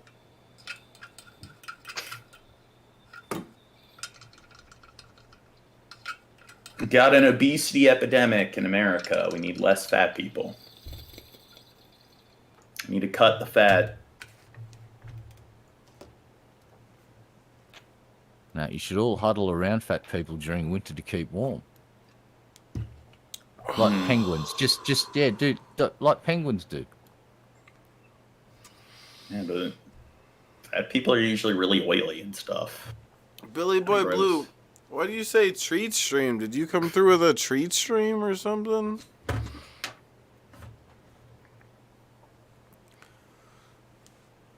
Now I want Domino's pizza. Damn it. Domino's pizza, your anus. Yeah, I haven't eaten yet. I need something to eat.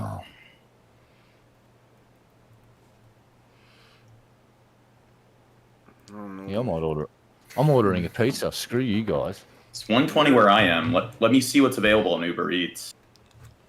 Why is everyone ordering food?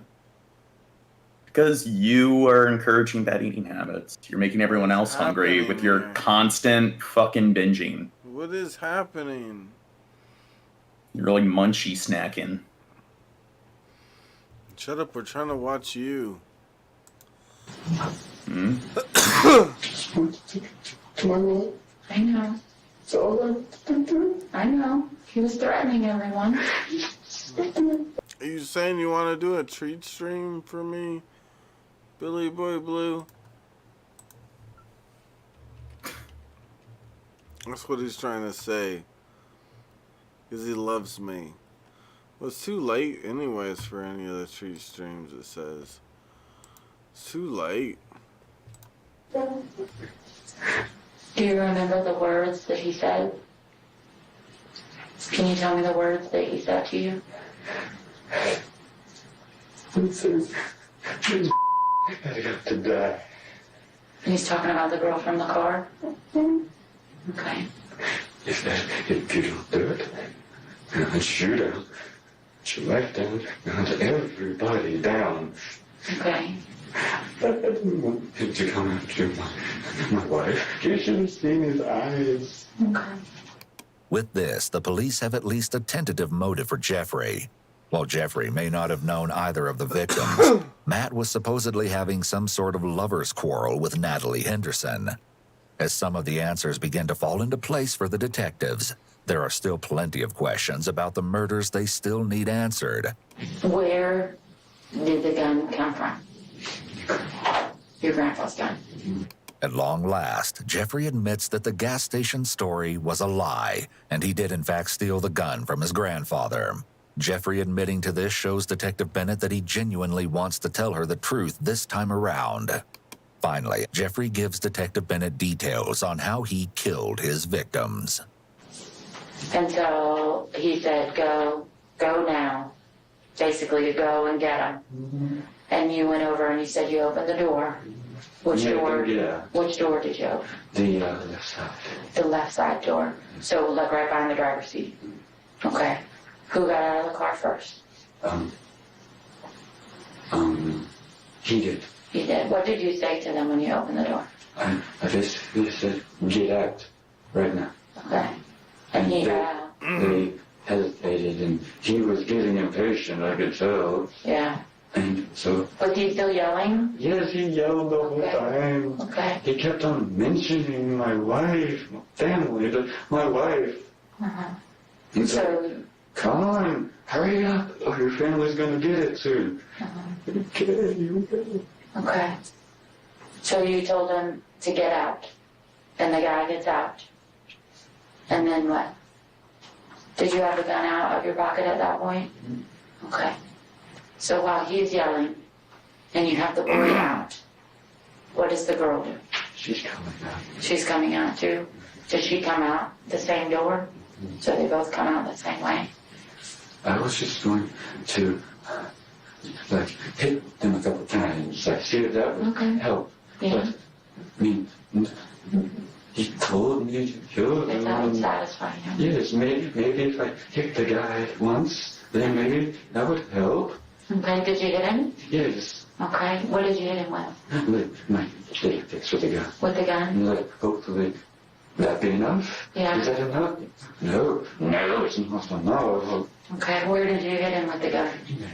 In the head? And what Because happened? maybe that would satisfy him to where that much would go. Like he could forget all about it. Yeah, where did, what happened to him when you hit him with the gun? He fell under the car. He fell out of the car? Okay. Did he ever hit the girl? Was that the only time that you hit the boy? And he told you that wasn't good enough? That wasn't going to work? Mm-hmm. So did the boy get up from the ground? Yes. And then what did the boy do? He was basically yelling. He was starting to come at me, and I looked back, and he wasn't going to do anything. He kept on yelling to me, and all that craziness, head. And next thing I know, I'm looking around, next thing I know, boom. Mm-hmm. What happened? Mm-hmm. He's on the ground. Where was the girl when the boy was coming at you? She was over by her car. She was by the car. What was she doing? Was she saying anything? She was yelling at me, too. What was she yelling? She was yelling, "What the f***? Why did you do that?" I don't know. He's telling me to. She looked over there and saw him, and he yelled, "Kill her, kill her! Remember the f***ing family!" So, okay, she said, why are you doing this? She kind of gasped when she fell. Yeah. And then where he was just yelling at me so much about my family. I was like, okay, forever. And that's okay. Did you hear the boom for her? Where were you when you heard the boom for her? I was standing over by, in between the cars. In between the cars? And she was by her car? Okay. Do you remember how she fell down? Did she fall down backwards or did she fall down forwards? I didn't look. Okay. I closed my eyes to all of that. Okay. Following his detailed confession, Jeffrey admits to stealing Natalie Henderson's credit card and using it at a nearby gas station. By making a full confession, Jeffrey can get things over with more quickly. But making any confession is rarely of any value to a suspect. The only time it might help is if the alleged crime is more serious than the actual crime, at which point details may mitigate how the crime is actually charged. However, a decision to take that route would only be something undertaken after an in-depth consultation with a lawyer. After gathering a few more details from Jeffrey, Detective Bennett ends this interview with far more answers than she was able to get last time. However, there's still one more surprise in store for detectives. While Kelsey may not have known anything about Jeffrey's murders, she did provide the police with the most key piece of evidence. He has schizophrenia. Schizophrenia is a serious condition in which someone interprets their reality in an abnormal way. This can include seeing hallucinations, hearing voices that aren't there, and extremely disordered thinking. You keep repeating that he couldn't have done that. Do you really believe that? He told me that he would never do that. But his voices make him. Voices? While most individuals who are diagnosed with schizophrenia do not commit acts of violence, they are at a higher risk for committing violence compared to the general population. One study even shows that those with schizophrenia who do act violently are more likely to have higher levels of trauma from their childhood, such as the trauma Jeffrey alleged he experienced. What medications does he take, do you know?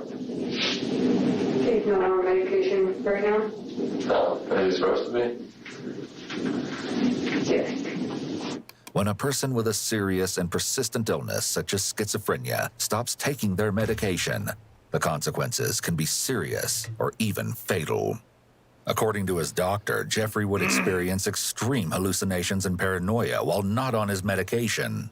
This included seeing messages from God on TV and believing that there were invisible cameras spying Do you know on him at why all times. a lot of people with all of schizophrenia this stop taking their meds? Why? Because in schizophrenia, you got positive and negative symptoms. And they call them positive and negative because when you have the negative symptoms along with certain positive symptoms, you're positive for the diagnosis. And the negative symptoms are things like adolia, where they start to have emotional blunting. Their personality changes. So before they start to go through psychosis, relatives will notice that they just all of a sudden their personality changes. and they start to become reclusive and withdrawn. They start to like not leave their home. They don't complete daily tasks. Then the disorganized thinking comes into play, which is a positive symptom, and then they start to go through psychosis. So it's common where, like, if they live by themselves, there will be like a wellness check, and they'll go into their house and they're just laying in their own excrement, talking to themselves, and the medications will make the negative symptoms worse while alleviating the positive symptoms. So it's like a catch-22. So that's why the CDC considers schizophrenia one of the most debilitating conditions. So they're actually trying to develop some medication that alleviates the negative symptoms. Because a lot of people who have schizophrenia, once they're medicated, if they're not going through psychosis, they're pretty much turned into zombies because the medication makes them even more sedated and makes them even more like apathetic and so forth. Yeah. Pretty tragic condition. Like people, in the overwhelming majority of cases, people usually don't start to develop the condition until their late 20s after their brain's fully developed. So a lot of times they're perfectly like normal kids. They're on track to graduate. They're getting married. You'll see their wedding photos or they're engaged. And then all of a sudden they start losing their sanity. People notice that something's wrong with them. Then it's just a downhill spiral. And it's, pretty tragic kind of scenario. But it's not true that when people have schizophrenia, it's just them like, oh, they just see things or hear things that aren't there or have delusions. So people usually like try to gaslight people by being like, oh yeah, like somebody, they're probably just hallucinating or it's in their head. And it's like, well, if somebody gets to the point where they're hallucinating, they're usually so far gone where they can't even take care of themselves or like dress themselves or make a cup of coffee. So usually it's a sign that somebody is probably gaslighting if they're implying that a person who's completely coherent and can function in every way is just having some delusion or something. Whoa, Jane. Whoa! Information in mind, the police reviewed their CCTV footage from the night of the murders and made a shocking discovery. Matt, the supposed mastermind behind this whole crime, wasn't real. There was nobody else in that parking lot. I heard the shots. There was nobody else in that parking lot. I heard. So some invisible person shot them while you were walking towards them. Why'd you need to wear a mask? You were wearing a mask. The mask is in the back of your car right now. I saw it this morning. Which one? The V for Vendetta mask. Yes? Yeah. I was scared the guy was still there.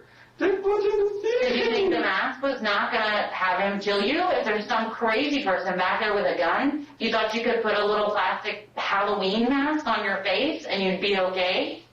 That's the most ridiculous thing I have ever heard, Jeffrey. What's going on? What did you do? What did you do? What did you do? I didn't do anything. But no, you didn't do anything. Yes, you did. No, I didn't. What is going on? Don't leave my life alone, please. Please. Typically, if a suspect comes up with a wild story, such as being forced to kill by a man no one else can see, we can assume that they are feigning mental illness because they believe that in doing so, they could avoid getting charged for the crime. However, Jeffrey's case is different because we know the details of his illness. We know he came off of his medication and was displaying red flags indicative of severe mental and emotional decompensation, including increased anger, homicidal thoughts, and attempting to take his own life. Knowing this, there is a good chance Jeffrey genuinely believes this story about Matt. To him, Matt is real, and that night at Publix was a result of Jeffrey acting out of fear from Matt's threats. While this certainly doesn't excuse Jeffrey's horrific actions, it does help us understand why two innocent teenagers lost their lives that night. Wait, Following it doesn't his confession, excuse it? Jeffrey was treated and evaluated by medical... So if they confirmed he was going through psychosis when it happened, how does it, like, wouldn't that be a reason to get off on insanity? I don't know what this, I don't know. I wasn't listening.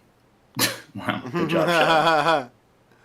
listening a little bit. Well, I'm just saying I think that they probably should go away for a long time if, like, they end up committing murder due to their mental instability. But when they say that, where it's like, well, it's like no excuse for them, like, committing the murder, it's like, well, they're going through psychosis, so when should somebody get off on insanity?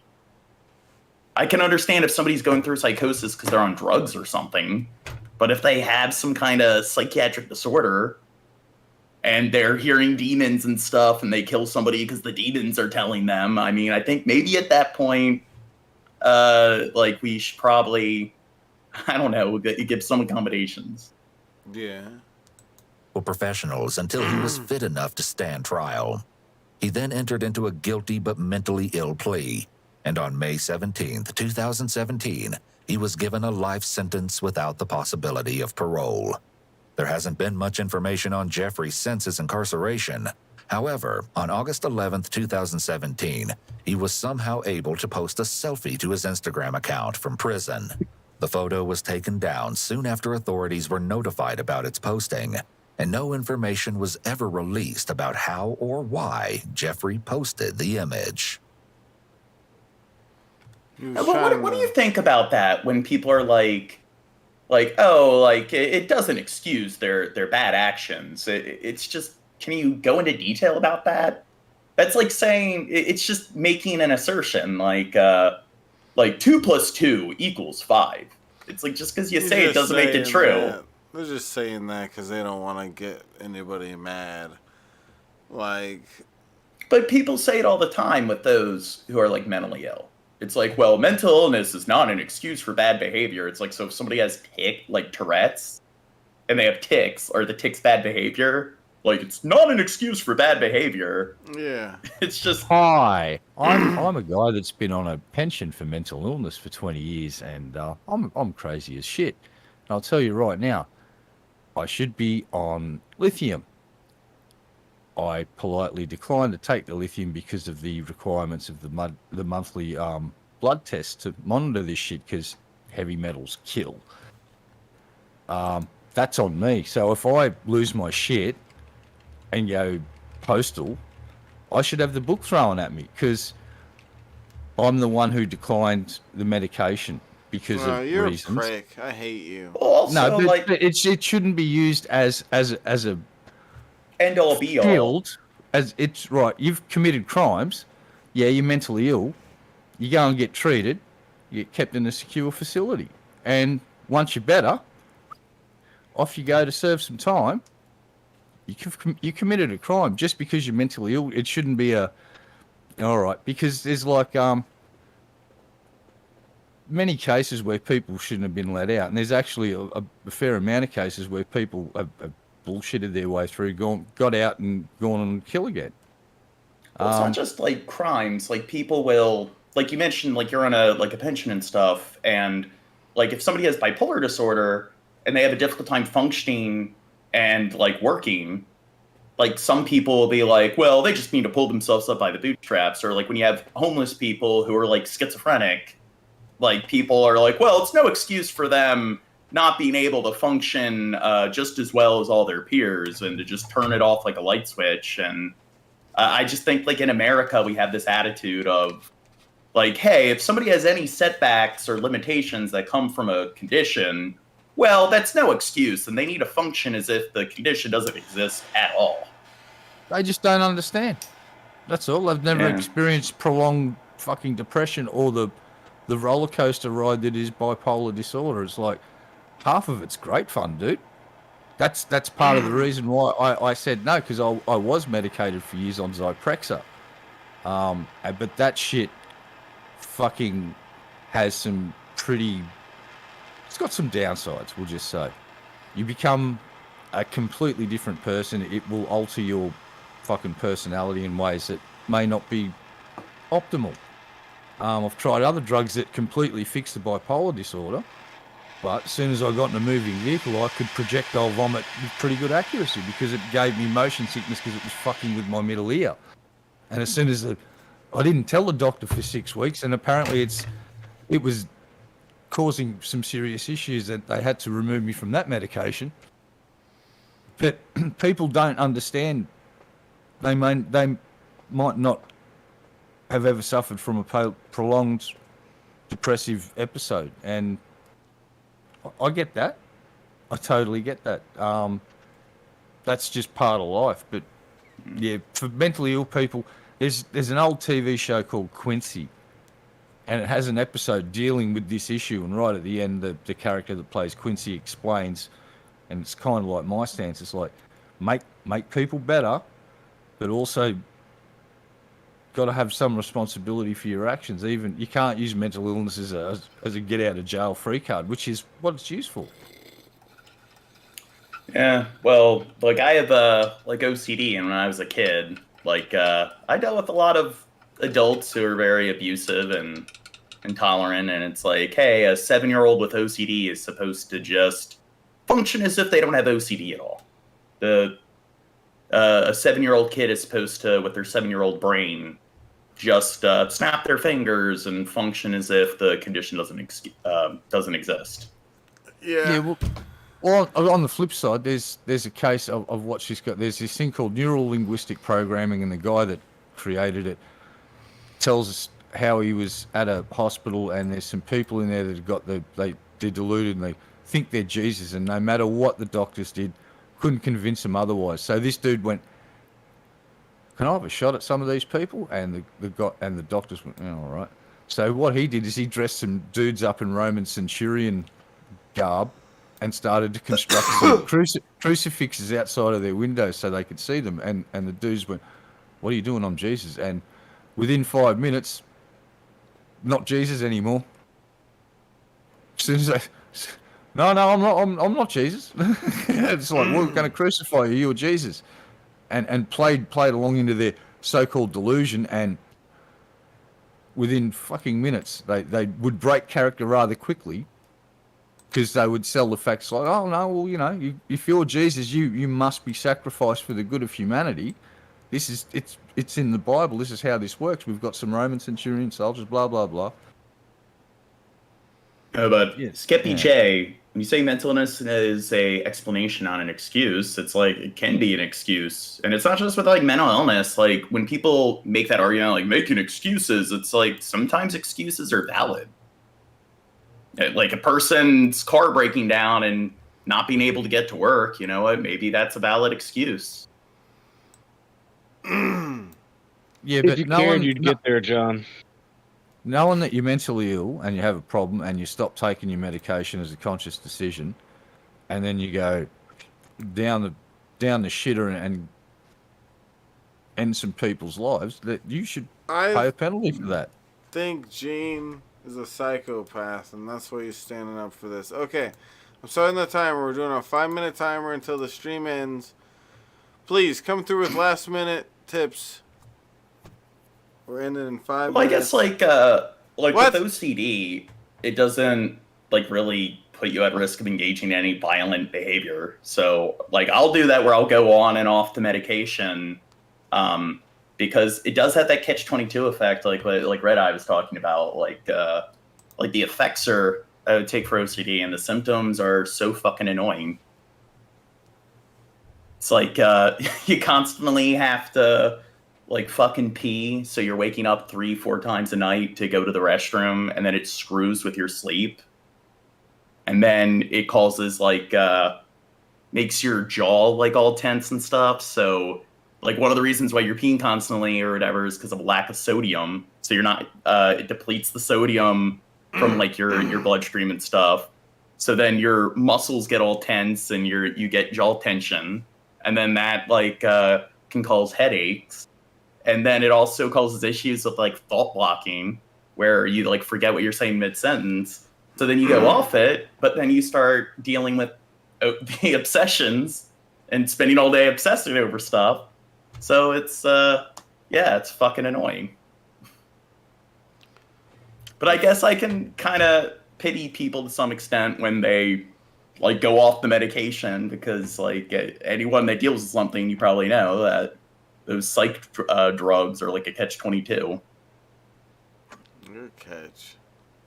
Gene, you're such a catch. Alright. We got 3 minutes and 9 seconds on the timer. Can we make more progress on the cool guy Dank Dumpster goal? No. No, Gene? Why? I don't feel like it. Well, you're a jerk, Gene. Wow. Red Eye, he's a jerk. That was really, really harsh, Gene. Like, I feel for Shabby right now, and I think the viewers should feel for Shabby too and dig deep into their pockets and give him some money to compensate him for the viciousness that he just suffered from. You all saw it. Look at the poor little guy. Listen to him. You know he's sad because he starts kind of sounding like a beached whale.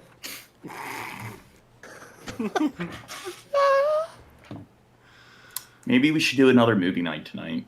Never. We'll never do a movie night ever again. Movie nights. No. Don't let them ruin movie night, Shab.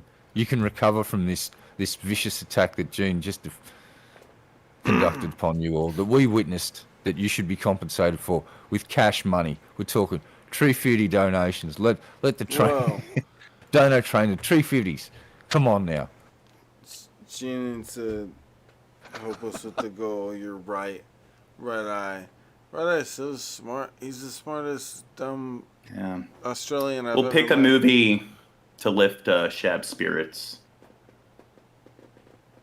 The Land Before Time? Yeah. First one's a very uplifting movie. Yeah.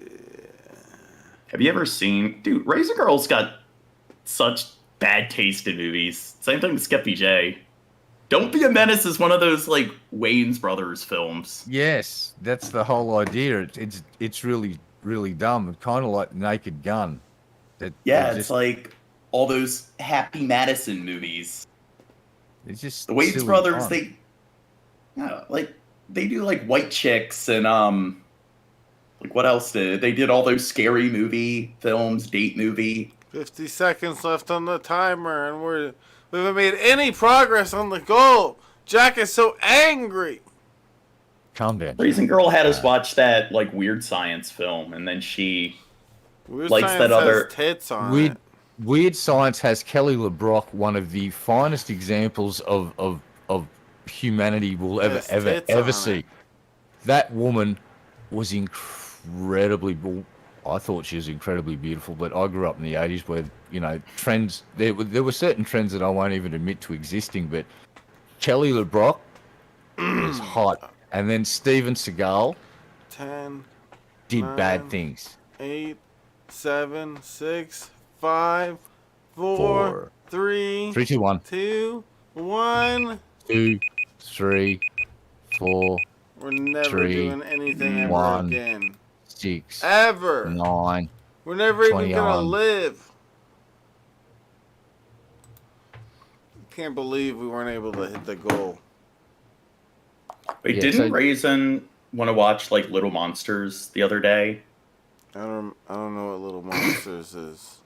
It's really Little Monsters, dude. I saw that shit as a kid. Oh my god, that was even when I was a kid and I saw it. I'm like, this is fucking terrible. Yeah, it's a little goofy. Yeah, it's pretty bad. Goofy. Lava lamps are cool. Shut the fuck up. I haven't seen it since I was a kid, dude. The lamp. Yeah, Raisin Girl's got to stop watching kids films. Yeah, she's like Dark Master, like with like Ninjago and Kirby right back at you. She needs to watch things that have more substance to them. Yeah, Raisin, you C-word. Alright, I guess I'm ending this stream with only 30% on the Dank Dumpster goal, which shows that nobody likes high crimes. And this is a series that we need. Yeah, it sucks. Yeah? I'm gonna stop doing high crimes. Wait. We've done 30% of the goal. How will you afford food this winter? Oh, never. no. I'll never afford the food. Bishop, Little Monsters. Isn't that pathetic? God. Damn. You really gotta laugh at her for that. Wow. Raisin, you gonna take that, Raisin? Dude, we should kick Gene's butthole. I don't know. I think Skeppy J and Raisin, they're the kind of people that would find films like Children of Men to be boring. Or they'd probably find like The Shawshank Redemption to be boring. It's like nothing's happening. It's like too much time's going by without any poop jokes. Not enough bingity bing boom boom in the movie. Where's Billy Boy Blue? I thought he'd come through with at least one last tip. Well, what a bad person. He ditched us. He's like Hitler. He just messaged me, and this What'd is he what say? the message said. It said, "Tell Shabby that his wiener looks really weird, and it kind of smells like old cheese." Well, yeah, the last part makes sense. But what? Dude. Alright, I guess I'm going to end this stream a sad man. Only 30% happy. Wow. A sad guy. And I hate everybody that ever lived. Aw. Yeah. Hey, how much did you make on the goal? Only 30%, Gene. It's your fault. If you I would've been blame here. you. No, you weren't here from the beginning of the show, and you messed it It's your all fault, up. Gene. It's your God fault. damn If it, I was Gene. here the entire time, if they had more Gene, there'd be more Yes. tips. See, Gene gets I it. bring in the money. You messed it up. You make it rain cash, You Gene. make it rain cash, Gene. Gene You ruined let the team down, Gene. You let the team down, Gene. Yeah, I'm such a monster. Yes, you are. You are. We now know that for a fact. It is demonstrable. See what I did there? Oh. Alright, so I'm going to go ahead and end this stream. Thank you guys for the support on the stream and everything. Even though we only got 30% on the goal, I'm never doing a High Crimes episode again. This is the last one, because we only got 30%. And remember, if you see that dude, Matt, just stay away from him because he gets Yeah. people to do bad shit. Yeah, don't give Matt a ride. Don't give Matt a And ride. don't show him your driver's license. Oh, no. Definitely don't do that. Yes. Thank you guys for the support on the stream. And what, Gene? You all suck.